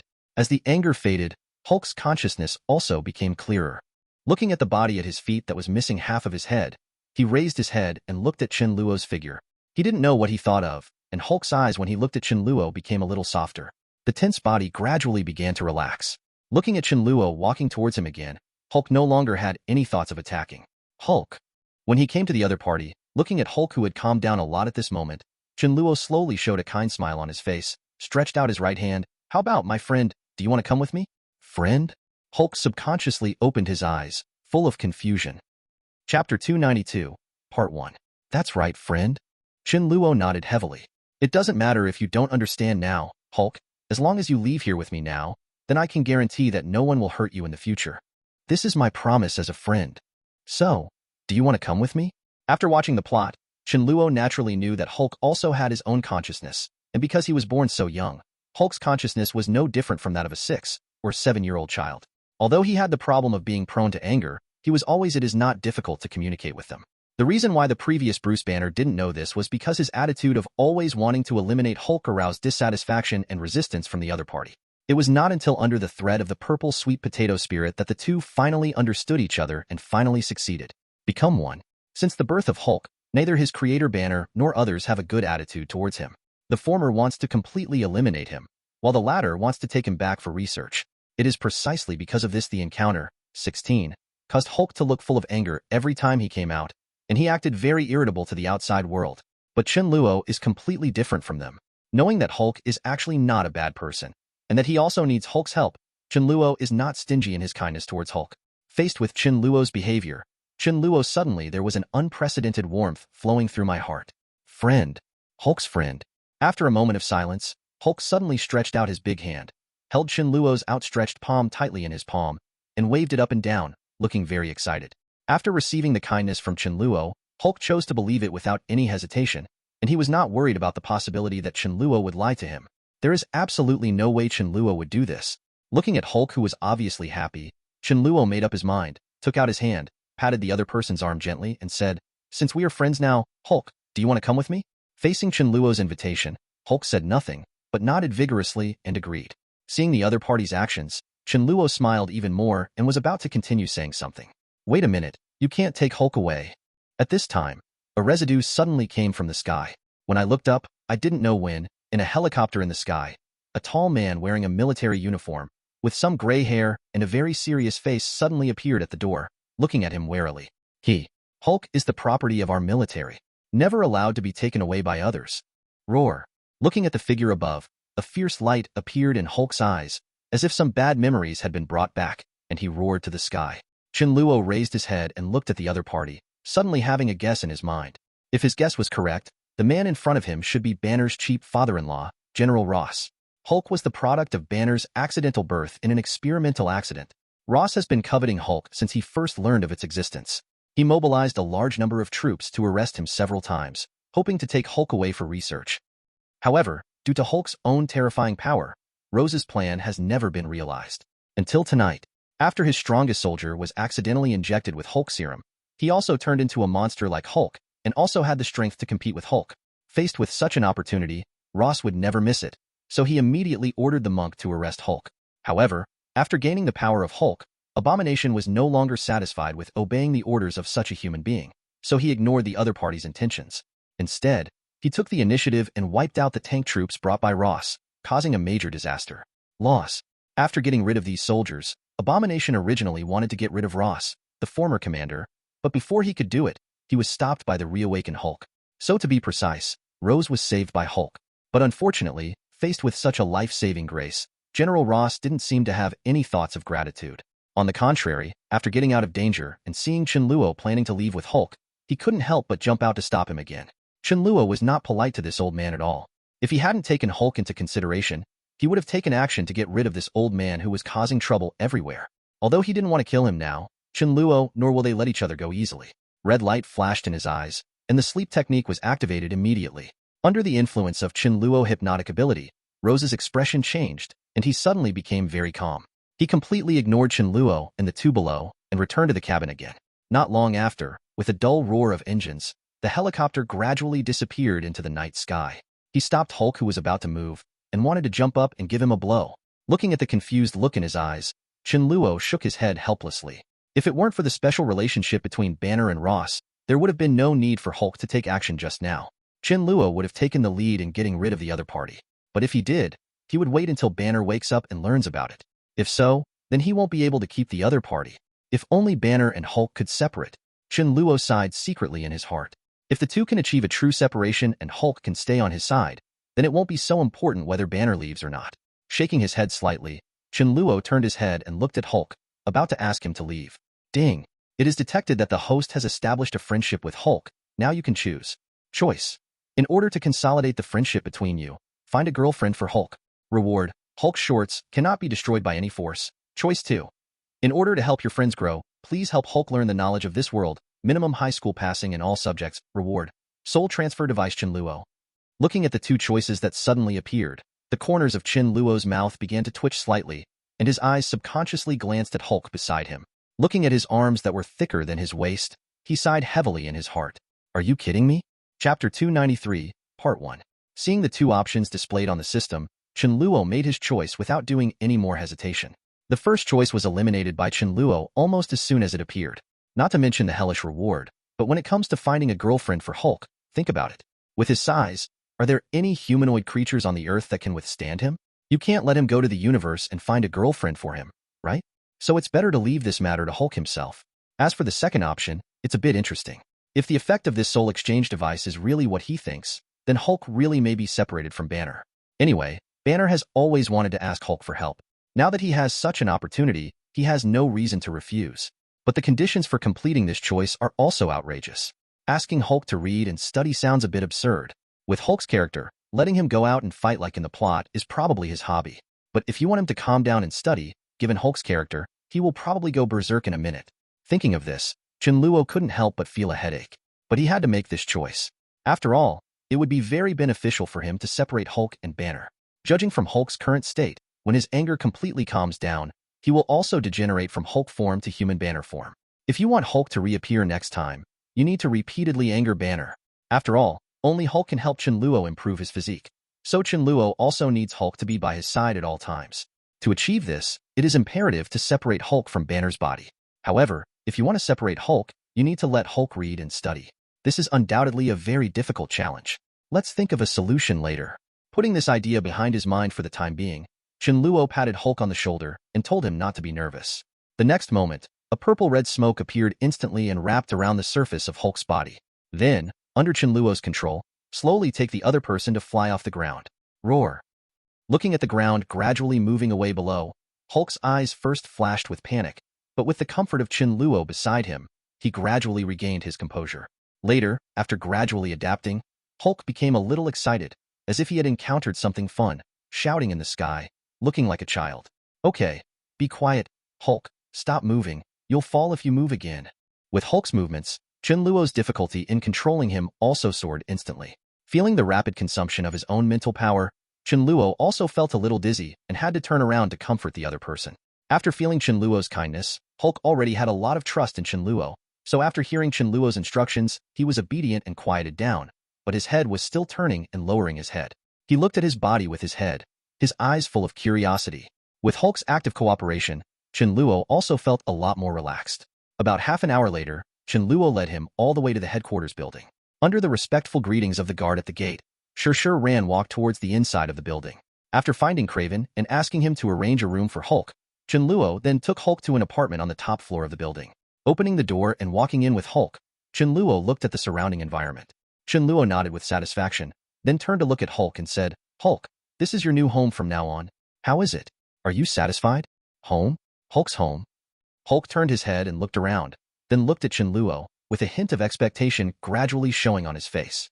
Seeing Chen Luo nodding, the anticipation on Hulk's face quickly turned into excitement. His eyes widened subconsciously and he danced, looking like a happy 500-kilogram fat man. Seeing the happy look on the other person's face, Chen Luo made a move and pretended to be casual. "By the way, Hulk, since you already have a home of your own, you need to learn some basic knowledge in the next 10 steps. So you still need to read books and learn to improve yourself in the future. Do you understand?" Hulk, who was so excited, didn't even want to learn what it was about, so he immediately nodded and agreed without hesitation. "Study. Hulk needs to study." "Not bad, not bad." Chen Luo nodded with satisfaction, with a smile on his face. "Then it's settled. We will start studying tomorrow." After saying that, Chen Luo continued to chat with Hulk for a while, and then asked someone to bring a lot of snacks and toys to the room. After leaving a message that he would see him again tomorrow, Chen Luo turned around and left. Back home, several hours had passed since he left, and it was almost early in the morning. Logically speaking, Peter and the others should have rested at this time. But when Chen Luo opened the door, he found that the two of them were still sitting on the sofa. Go up, waiting with a worried look. List. Seeing Chen Luo pushing open the door and walking in, their eyes lit up, and they immediately stood up and walked quickly towards Chen Luo. "Are you okay? What happened outside?" "Don't worry. There's nothing wrong." Giving Mei a reassuring look, Chen Luo continued, "I went out to have a look just now. The danger has been resolved. Everything will be fine." The two nodded, and their expressions became much calmer. While waiting for Chen Luo to come back, they already had some understanding of the outside world through the scenes in front of the TV. Seeing the two monster-like existences in the downtown area, they were really confused. But fortunately, with the arrival of Tony, one of the monsters was solved, the other monster was also taken away by the unknown mysterious man, and the danger was removed. Seeing this, their initially flustered hearts finally calmed down a lot. I originally thought that Chen Luo would come back soon after this turmoil ended, but after waiting for a long time, I didn't see Chen Luo coming home, which made Mei's originally calm heart tense again. Fortunately, Peter had also seen some of Chen Luo's strength. Therefore, after seeing the news, he had some vague guesses about the identity of the mysterious man. so he also regained some composure and comforted Aunt May, while waiting for Chen Luo to come home with Aunt May. After comforting May, Chen Luo first took her back to the room to rest, and then walked out of the door again. Seeing Chen Luo come out, Peter quickly stepped forward, blinked, and whispered curiously, "Chen, that mysterious man in the news?" Faced with his doubts, Chen Luo didn't mean to hide it and nodded gently to admit it. "It's just what you think. It's really you." Peter's eyes widened with surprise on his face. "Then those two monsters in the news just now were also solved by you? How about them? Are they powerful? And what are their identities? Did they run away from the laboratory?" Seeing Peter with his open mind and eagerness for knowledge, Chen Luo's heart moved and he suddenly had an idea. Chapter 294, Part 1. What do you want to know? After taking Peter to sit down on the sofa, Chen Luo asked with a smile on his face. "Definitely." Peter nodded repeatedly, his face full of curiosity. "Since you want to know so much?" Chen Luo paused, looked around, then walked close to Peter and whispered mysteriously, "How about I take you over tomorrow to have a look? This is an opportunity to get up close and personal with Hulk. No one else wants to have it." "Hulk?" Seeing that Peter was a little confused, Chen Luo patiently explained, "It's the big guy I took away back then." "Really? Chun, you caught it?" Peter's eyes sparkled, and he nodded repeatedly without thinking. "I think I will definitely go and see it. Then we've settled." Chen Luo clapped her hands with Peter happily and watched Peter walk back to the room with excitement on his face. Chen Luo's eyes flashed and he nodded slightly. "Very good. It seems that the teacher is almost in place." The reason why Chen Luo took Peter to meet Hulk was not simply to satisfy Peter's curiosity, because just now Chen Luo suddenly thought that Peter was a well-deserved academic master. If he was allowed to teach Hulk as a teacher, that would save him a lot of trouble. As for whether Peter can teach Hulk, a big guy, to read in 093, at least the two of them will be members of superheroes in the future, so there should be some tacit understanding between the two. Definitely, if it fails, there seems to be nothing to lose, right? So on the next day, Peter had already asked for leave from school early, and then headed towards the destination with Chen Luo. Not long after, the two arrived at the door of the building. Chen Luo took Peter out of the car as soon as they arrived at the door. "Boss." Seeing Chen Luo coming over, the two guards at the door immediately lowered their heads and greeted him respectfully. Chen Luo nodded, didn't say anything more, and continued walking forward with a somewhat confused Peter. "Chun, that was?" Regarding Peter's doubts, Chen Luo was already prepared before bringing him here. He had no intention of denying it at the moment and nodded lightly to admit it. "You heard it right. To be precise, I am indeed the owner of this building." Upon hearing this, Peter's eyes widened, his face full of astonishment. Although Peter had already realized that Chen Luo was extraordinary after seeing Chen Luo show off his strength, at that time he only thought that Chen Luo was simply powerful in terms of strength. However, after seeing this scene today, Peter's impression of Chen Luo suddenly changed drastically. He couldn't help but turn his head and look around, looking at the magnificently decorated hall next to him. Thinking about the height of the building before he came in, Peter just made a rough estimate in his mind, and immediately came up with an idea that was enough to make people feel. Stunning numbers. "Chun, can it be said that are you still a billionaire?" "Almost." Chen Luo waved his hand casually, looking unconcerned. "You should know Tony Stark, right? We are old friends. In terms of wealth, he and I should be about the same." "Peter." He led Peter, who was a little confused, all the way upstairs to the room where Hulk was, gently opened the door, and then led Peter into the door. "Hulk." Hearing Chen Luo's voice, a rustling sound came from a hill about 1 meter high and made entirely of snacks not far in front of the two of them. The next moment, a dark green arm that was as thick as an ordinary person's thigh suddenly stretched out. Then, under Peter's dull gaze, a huge figure slowly stood up from the mountain of snacks, and with heavy steps, Hulk walked step by step in the direction of Chen Luo and Chen Luo. "Friend." After seeing Chen Luo's arrival, Hulk's face was visibly filled with joy and he shouted loudly. Chen Luo stretched out his fist to touch him lightly and patted Hulk's body, which was as wide as two people. Chen Luo was also a little surprised. Originally, he thought that after this night, after his anger had calmed down, Hulk would return to his human banner form, but he didn't expect that there was no sign of changing back yet. But thinking about it carefully, Chen Luo also vaguely understood the reason. Just like in the original plot, Hulk never changed back to his original form for several years after coming to the arena held by the supreme god of the universe.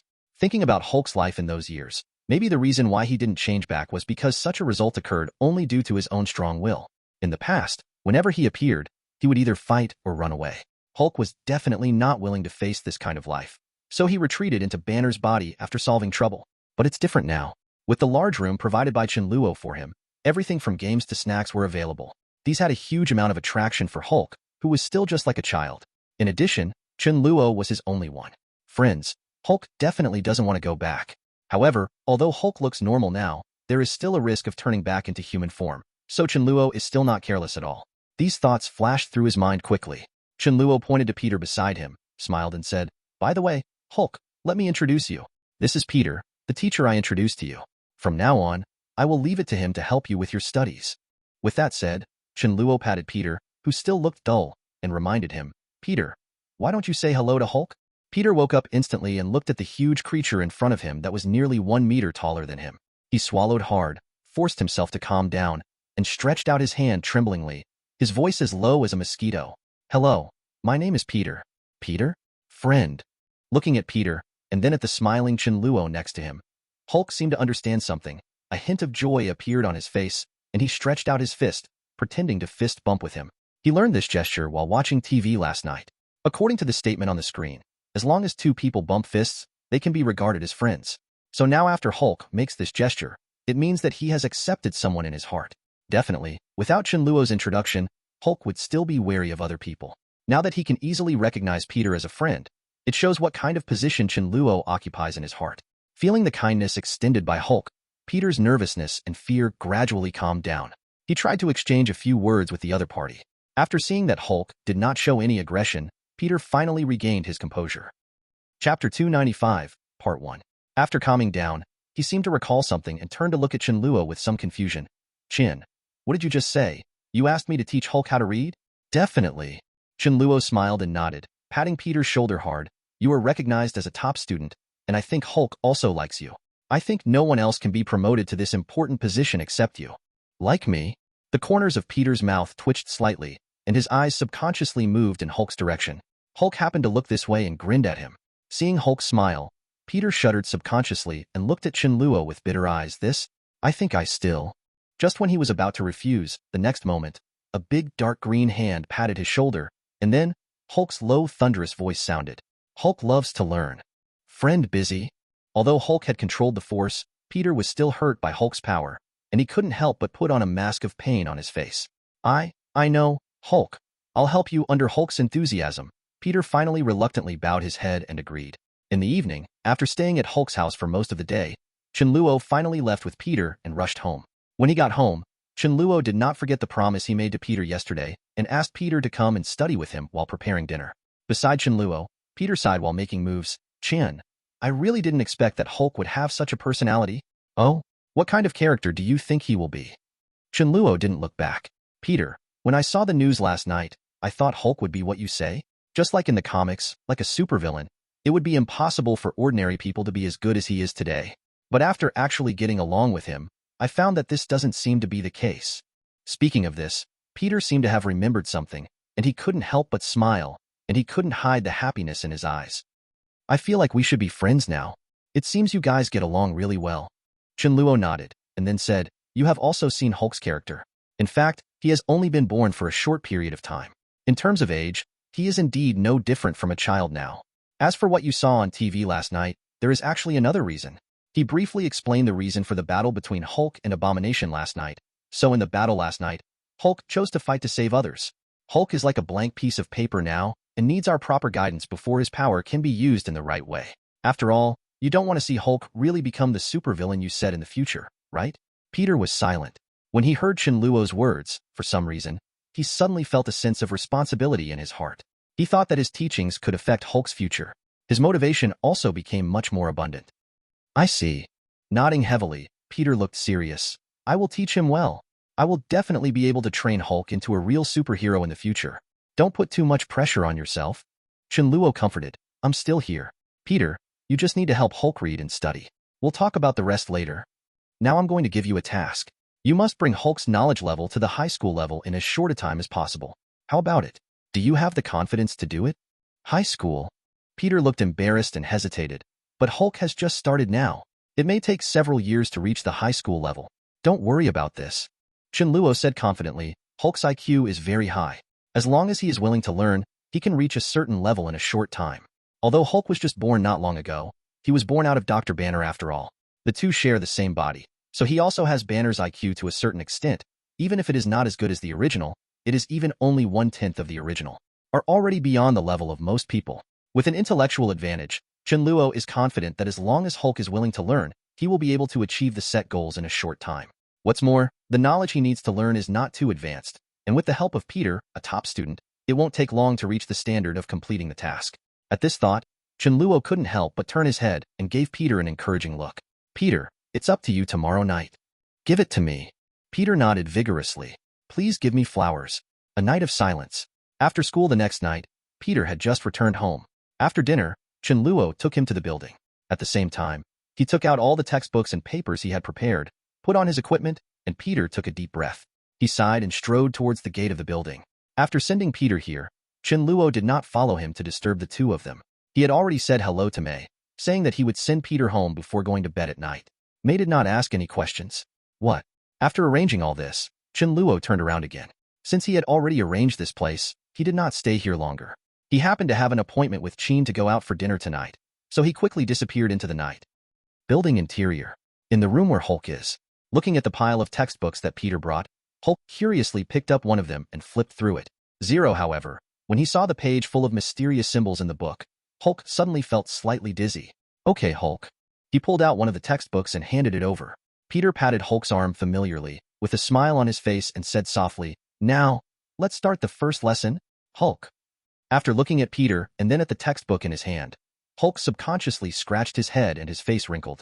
In a blink of an eye, the weekend has arrived.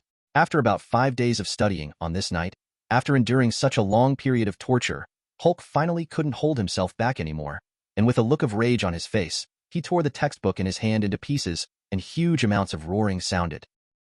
Hulk hates studying. Hulk.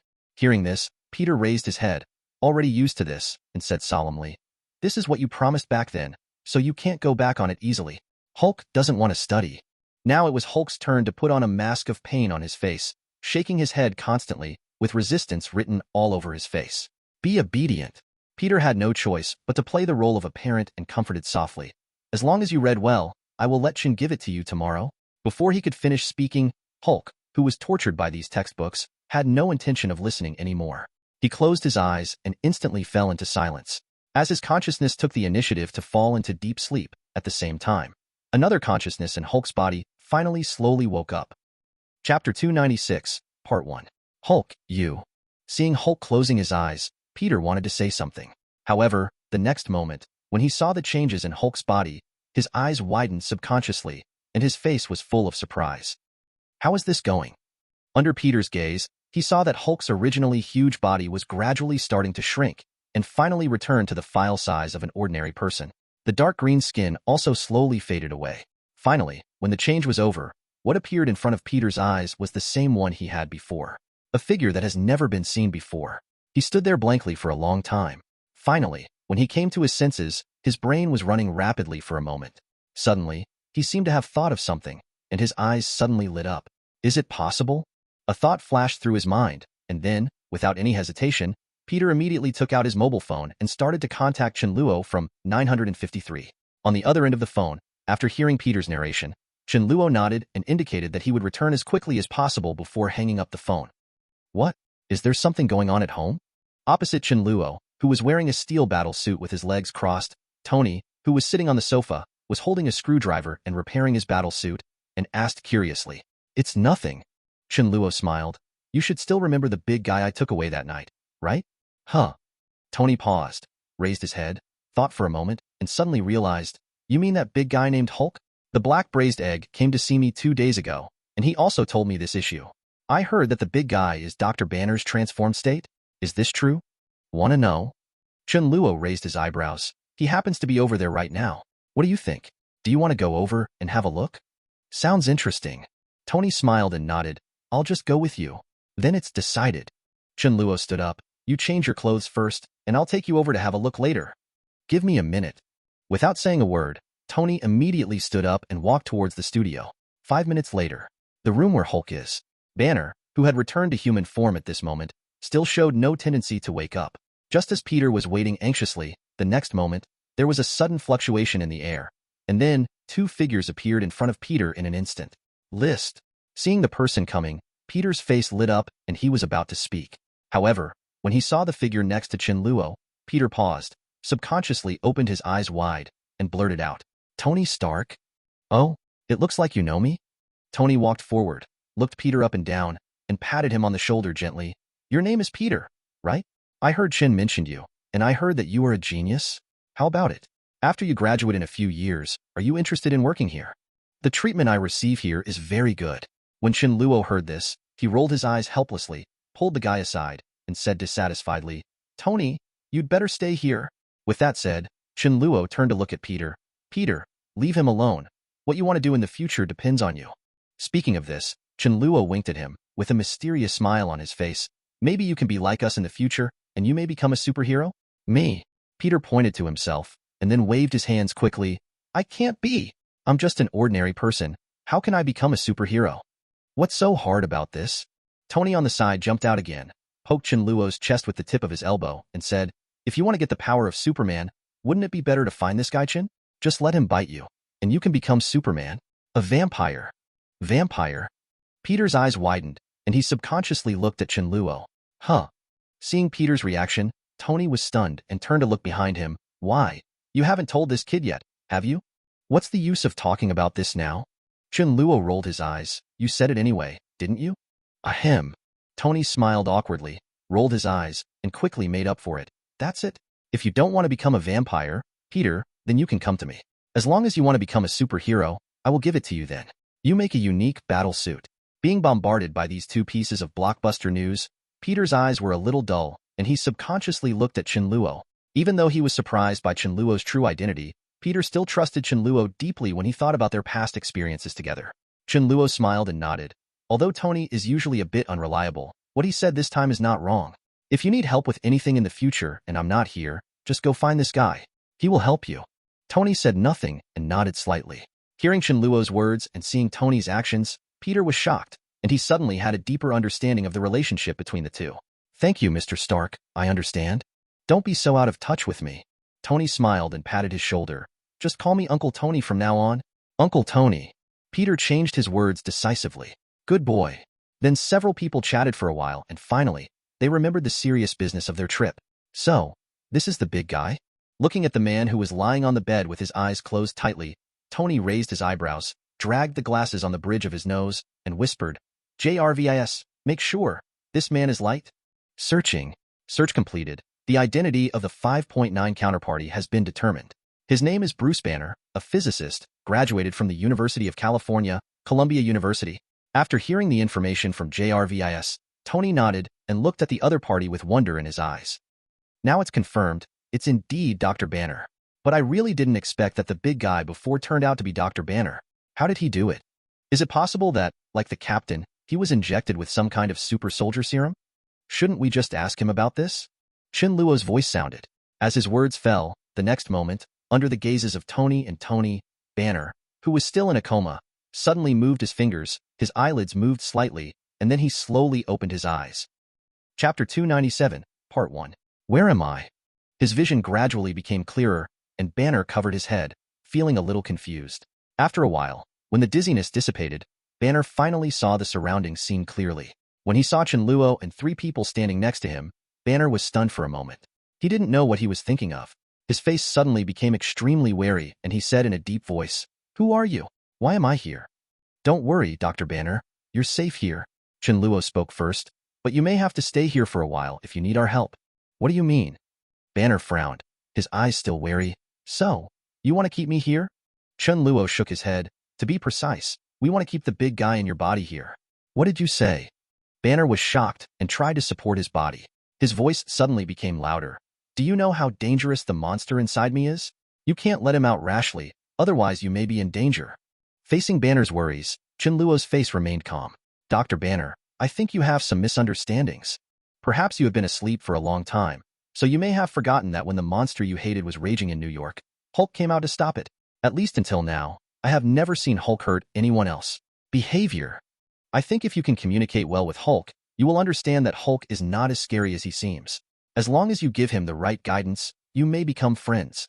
Peter on the side also nodded repeatedly and looked at Banner seriously.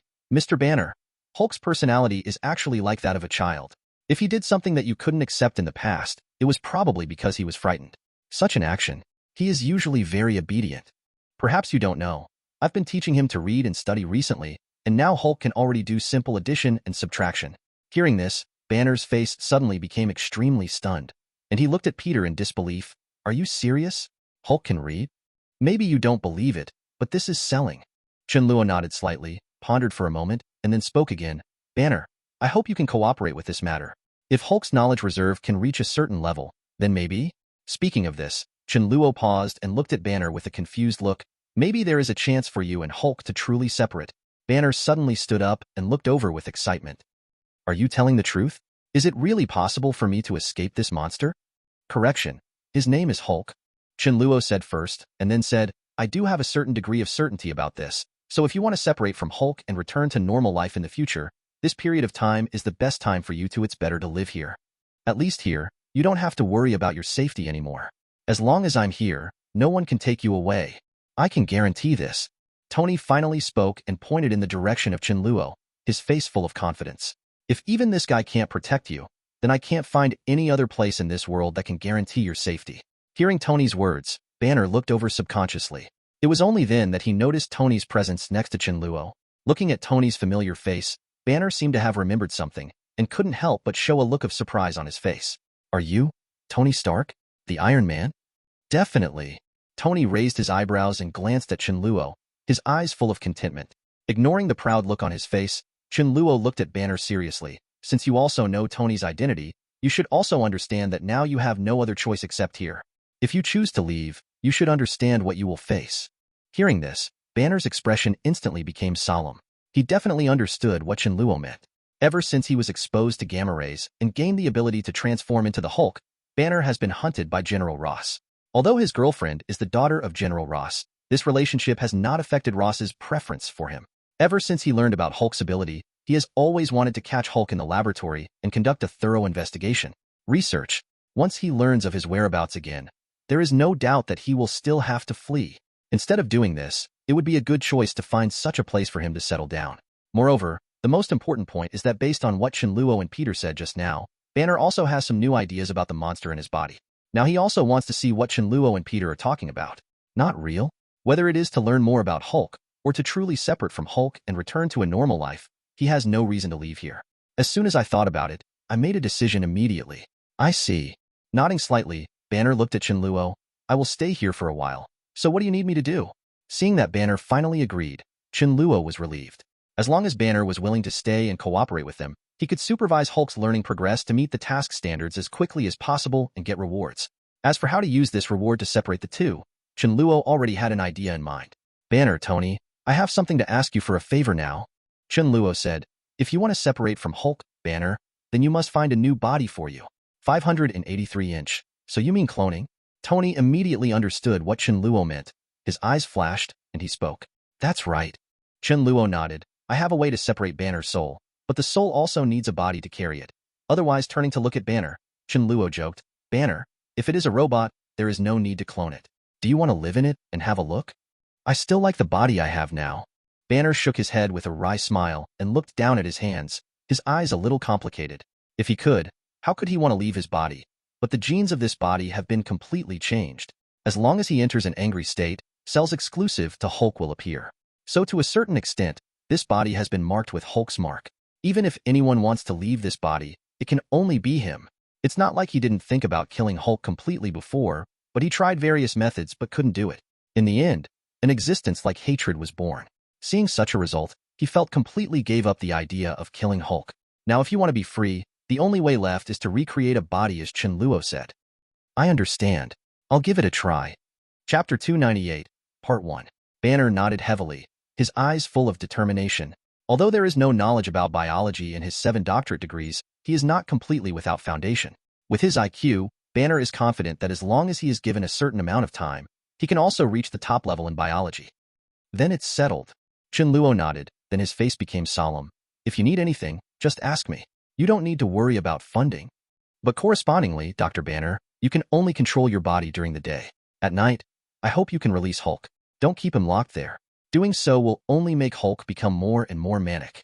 Banner nodded thoughtfully. I can agree to this, but can you really guarantee that Hulk won't cause any damage when he comes out? Don't worry. Chen Luo comforted with a smile. With me here, Hulk won't do anything else. Seeing this, Banner had no objection. Then, Chen Luo turned to look at Tony. How about Tony? Are you interested in this project? I'd better forget it. Tony thought for a moment and shook his head slowly. I have some new ideas recently, and I still need time to modify my battle suit. Besides, Chan, have you forgotten? Where are the Autobot partners you promised me? I've been waiting for almost a month. Chen Luo had no choice but to deal with this guy casually, thought for a while, and then said to Banner, Dr. Banner, it seems that you can only study this matter yourself first. If you need any manpower in the future, you can try to invite it yourself. Look, as for the financial issues, you don't have to worry. It seems like I have no other choice. Banner smiled bitterly and shook his head, agreeing. Suddenly, he seemed to remember something, looked at Chen Luo curiously, and asked, but building such a laboratory requires a lot of money. Are you sure there is no problem? Chen Luo shrugged and looked away. If the funds you need are higher than the market value of this guy's company, then just pretend I didn't say anything. Banner glanced at Tony subconsciously, blinked, and suddenly had no doubts. Oh right, now we have another question. Chen Luo said suddenly. Banner, maybe you should try to communicate with Hulk now. In fact, if he didn't want to stay here, you might not have a chance to wake up now. As he spoke, Chen Luo told the other party about Hulk's situation these days. It seems that Hulk is a little tired of reading, so you also need to help convince him. I know, I'll give it a try. Banner nodded. Thinking of Chen Luo's narration just now, he felt a little amused and at the same time secretly felt a sense of expectation. If it is true as Chen Luo said, then Hulk obviously has the possibility of communication, which is also a good thing for his subsequent work preparation. In that case, I'll leave this to you. Contact me after you have communicated with Hulk, and Peter will continue to help. Peter said nothing and nodded seriously. Then he took Banner to Craven's office and briefly introduced the two of them to each other. Then Chen Luo and the others did not stay here any longer and turned around to leave. After getting in the car and looking around, Peter suddenly scratched his head in embarrassment. Chun, when I go to Gwen's house tomorrow, can I ask Bumblebee to take me there? Before Chen Luo could speak, Tony curled his lips, patted Peter's shoulder heavily, and nodded with satisfaction. Not bad, boy. What do you mean by this? You want to pursue this girl named Gwen, right? I know this girl well. If you have anything to ask, feel free to ask me. Believe me, I have the best experience in this matter. As long as you listen to me, you will definitely win it within a week. Tony. Chen Luo's helpless voice sounded from the driver's seat. I told you, don't use your tricks on Peter. As he said that, Chen Luo pointed to himself with a confident look. Besides, Peter already has my help here, so you don't need to cause any more trouble. You. Tony looked at him with doubt. Can you do it? Why can't I? Chen Luo immediately retorted. In terms of figure and appearance, how are you better than me? If you want to chase girls, no matter how you look at it, I should be better than you. You put asterisk. Tony immediately looked at Chen Luo with an unkind look on his face. In terms of experience, I have much more experience than you, right? How many women have you chased in total? You have to do it. Chen Luo started arguing with each other unceremoniously. Except for Pepper, which of the women you are dating is not because of your status as a billionaire? Without this, how can you be better? Haha. Have you forgotten that in addition to being a billionaire, I am also a super genius and superhero? Or the first man in human history with a magnet on his chest? Fuck. You bastard. What did you say? Tony Rage, without thinking, rushed forward and started fighting with Chen Luo. Damn it. Tony, are you jealous that I'm handsomer than you? Why did you hit me in the face? That's your face. Damn it. If you didn't have this face, how could you pick up more girls than me? At the end of the car, Peter looked at the two of them having fun in the car with a dull look on his face, and he couldn't laugh or cry in his heart. Early the next morning, after staying here all night, Tony, who had been waiting a little impatiently, immediately pulled Chen Luo and the two of them headed to Optimus Prime's base. While Tony was busy trying to find his own Autobot partner, on the other side, Peter had been practicing at home for most of the day. He recalled Chen Luo's teachings these days and felt that he had learned almost the same, and then he felt relieved. After saying hello to Aunt May, Peter went out to the door of Daywalker's car, got on the car, and rubbed his stiff face vigorously. Bumblebee, let's go fight. Bumblebee got it. In the carriage, the sound of wasps was heard. Immediately afterwards, with an engine roar, the Bumblebee slowly started, taking Peter with it, and drove towards Gwen's house. Soon, when Peter arrived at his destination, he walked to the door of Gwen's house, took a few deep breaths, mustered up his courage, stretched out his trembling hand, and gently pressed the doorbell. After a while, the door opened.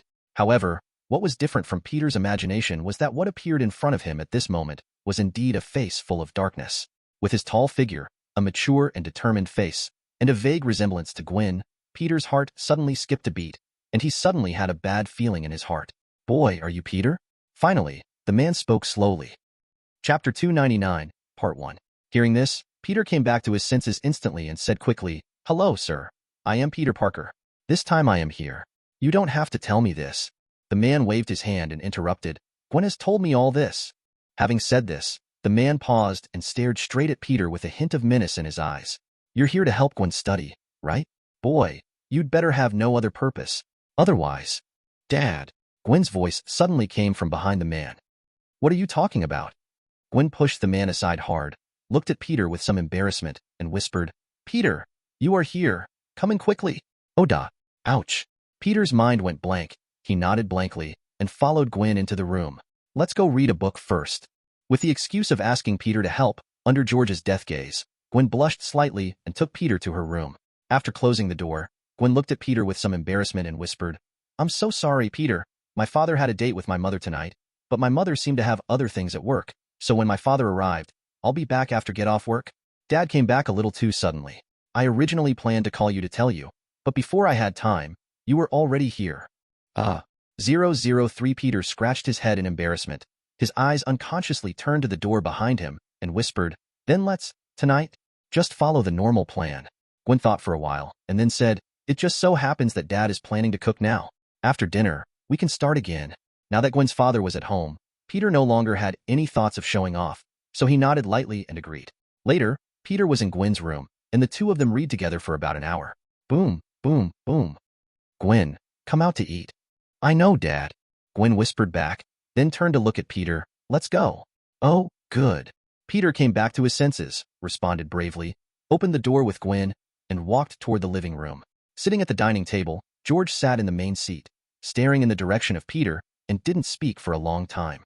Just when Peter was sitting on pins and needles, Gwen finally spoke. "Dad, let's eat quickly, otherwise our dinner will get cold." After hearing this, George looked away, nodded slightly, and said seriously, "Then let's start."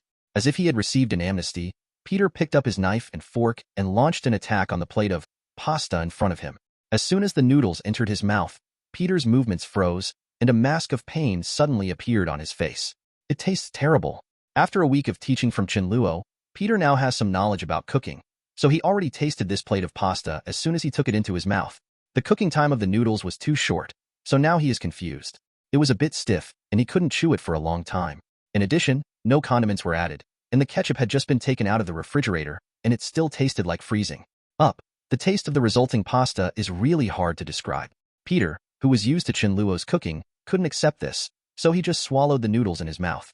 Then, Peter gently put the fork in his hand on the table and spoke in a low voice. "I'm full." Upon hearing this, George calmly put down the fork in his hand and looked at the latter with an evil look. "Huh? What do you mean? Do you think the food I cook is not delicious?" No. Peter was sweating profusely and hurriedly explained with a guilty conscience. "Actually, I ate at home before coming here, so I'm not very hungry yet." Regarding Peter's guilty conscience, how could George, who was now the police chief, not see it? His face darkened and he stared at the other person. "Boy, who do you think I am? I'm a detective. Is it a lie? Can I still tell?" Uncle George, No need to say any more." George waved his hand, still not letting him go. "If you don't like what I do, then just come up and try it. Let Gwen be the judge. If she thinks your cabbage is delicious, then I will forgive you." As he said that, George looked at Gwen beside him. "Gwen, what do you think?" Gwen blinked, glanced at the plate of pasta in front of her, quickly put down the fork in her hand, and nodded quickly. "I'm okay." Looking towards Peter, Gwen's big eyes were full of expectation. "Peter, what do you think?" Peter was stunned at first, then subconsciously glanced at Chief George, who was looking at him with eager eyes. After thinking about it, he agreed. Well, even though there was a risk of being targeted by someone after he finished cooking the meal, Peter still didn't want to miss this opportunity. After all, risks and opportunities coexist. If he can successfully conquer the other party with this meal, then he will undoubtedly be able to win the favor of this person who is likely to be his future father-in-law, and the chance of getting together with Gwen in the future will also be greater. Then, let me try? He stood up slowly, and then under the gaze of the two people, Peter walked towards the kitchen. Seeing Peter's busy figure in the kitchen and his extremely skillful movements, for some reason, George suddenly had a bad feeling in his heart. Recalling what Peter said just now, George's heart skipped a beat, and his heart suddenly sank. No, this guy is playing me. After more than an hour, Peter finally stopped. Looking at the 3 dishes placed on the dining table and smelling the aroma that was constantly wafting from the plates, Gwen's eyes lit up and she looked in the direction of Peter with her big eyes, feeling pleasantly surprised. Although she hasn't tasted it yet, as soon as she thinks about her father's previous works, she immediately feels full of confidence in Peter. Unlike Gwen, who looked surprised, George's face on the other side was a little ugly. With a dark face, he looked at the steaming plates in front of him, his eyes fixed on Peter beside him, gritted his teeth, and made a deep voice. Boy, it turns out you can cook. And it's Chinese food. I really underestimate you. Peter scratched his head in embarrassment and explained in a low voice. Chen gave this to me. He cooks very well, but my cooking is far behind him. Facing his modesty, George snorted coldly and said, Boy, don't be complacent. Although your dishes look good, the taste is hard to say. Dad, let's give it a try.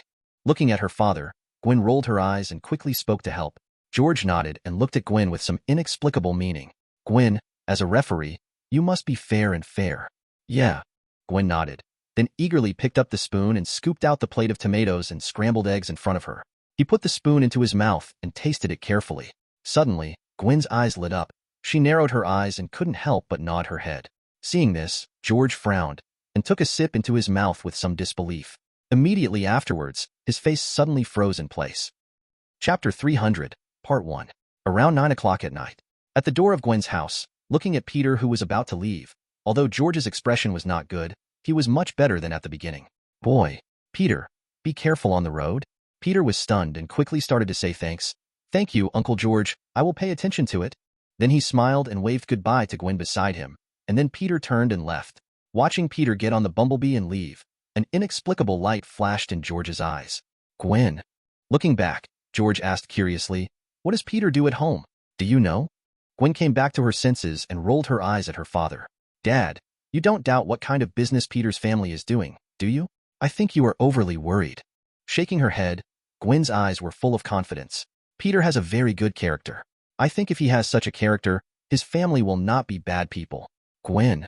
George frowned slightly and said seriously, you have to know that some people are not as simple as you seem on the surface. Before he could finish speaking, Gwen's face puffed up and she quickly interrupted. Dad, you really think too much. Peter is definitely not a bad person. You may not know that he... Seeing Gwen talking endlessly about Peter's deeds in school, and her big eyes that were getting brighter and brighter, George's face became darker and darker. Recalling Peter's face, he cursed in his heart for a moment. Incessantly. On the way home, Peter suddenly shivered, and then sneezed nonstop. After calming down, Peter rubbed his nose with confusion in his eyes. The other side. Under Chen Luo's teleportation, it only took a few minutes for the two of them to arrive at the base that Chen Luo had prepared for Optimus Prime and the other Autobots. There was a wave of fluctuation in the air, and the next moment, the two people appeared at the gate of the base. As soon as he appeared, a strong light suddenly flashed through the steel gate. What's the situation? Dazzled by the sudden bright light, Tony was startled and spoke subconsciously. Don't worry. Chen Luo's calm voice sounded, and then his eyes moved to somewhere above the door. RC, it's me. After the words fell, a moment later, the door slowly opened, and at the same time a crisp electronic synthesis sound sounded. Mr. Chen Luo, welcome. Let's go. Seeing the door open, Chen Luo took Tony with him and strode towards the door. Because he had been here once before, Chen Luo was also familiar with the road and headed somewhere ahead. Not long after, when the two of them arrived at their destination, they raised their heads and looked at the huge amounts of warehouse in front of them. Tony said curiously, this is the home you prepared for those big guys? It seems a bit. Chen Luo definitely understood what Tony meant. He shook his head slightly and did not explain. He just smiled and said, you'll understand when we get in. After saying that, in front of Chen Luo, the door that was dozens of meters wide and about 10 meters high slowly opened, revealing the true appearance inside. Yesterday, the two walked into the huge warehouse in front of them, looked at the situation inside the warehouse, and looked around. Tony subconsciously opened his eyes wide. I saw dozens of various vehicles parked in this warehouse, including motorcycles, sports cars, ambulances, and armored vehicles. Especially the giant truck parked in the front was very eye-catching. Chen. As if he thought of something, Tony turned his head and looked at Chen Luo in disbelief. Could these be? Click. Before Chen Luo could answer, the next moment, there was a dense sound of metal friction. Then, under Tony's surprised gaze, the vehicles in front of him began to change shapes one after another, eventually forming a series of Autobots of different sizes. Definitely, the most eye-catching one is the huge Autobot that was transformed from a truck and is more than 10 meters tall. Taking heavy steps, Optimus Prime quickly came to Chen Luo, half kneeling on the ground, looking straight at Chen Luo and Chen Luo with his blue eyes, especially Tony next to Chen Luo. Countless information flowed from his mind flashed through. After a moment, Optimus Prime's voice sounded. Mr. Chen Luo, do you need our help with anything when you come here this time? I'm fine. Chen Luo shook his head, looked at Tony beside him, and then said, it's just this guy. He needs your help with something? Tony Stark, super rich, super genius, inventor, Iron Man. Please give me flowers. You are on the side of justice. If you need our help, I think, the Autobots have no reason to refuse. Really? Hearing this, Tony's eyes suddenly lit up and he quickly said, you must be the leader of the Autobots, Lord Optimus Prime, right? If you don't mind, I also want to own a car like the Bumblebee. He is a human partner and will fight side by side with him from now on. After saying his request, Tony looked around expectantly. So, does anyone want to take the initiative to sign up? I have a lot of good things here. If you come with me, I think we will live a very happy life in the future. As soon as these words came out, the whole audience fell silent instantly. These days, they all use the internet and yearn for all kinds of wonderful life in the human world. Especially when they think of the days when Bumblebee followed Chen Luo, many of these Autobots are envious. After learning about Tony's purpose, some people's hearts flashed with excitement, and after a moment, someone finally couldn't help but stand up. Ahem. Phantom pretended to cough, came to Optimus Prime, and pretended not to care. Boss, since this superhero needs us, we can't refuse. If you want me to see it, you might as well let me go. As soon as these words came out, RC on the side couldn't help but burst into laughter. Phantom, are you sure you wanted to help? I remember that you had long complained that there were too few game equipment in the base. This time you went out, you wanted to play more games, right? RC, don't talk nonsense. Phantom quickly turned his head and shouted, I am an elite warrior from Cybertron. How can I be addicted to something as boring as a game? Phantom, right? Tony's eyes flashed and he suddenly said, as long as you come to my place, no matter what game you want to play, I can satisfy you. Make a deal. The Phantom was overjoyed and appeared in front of Tony in a flash. His body suddenly changed, and he quickly transformed into a cool supercar with a dark blue body. It parked next to Tony, and at the same time, an impatient voice sounded. Come on, man. What are you waiting for? Let's go quickly. Everyone. You,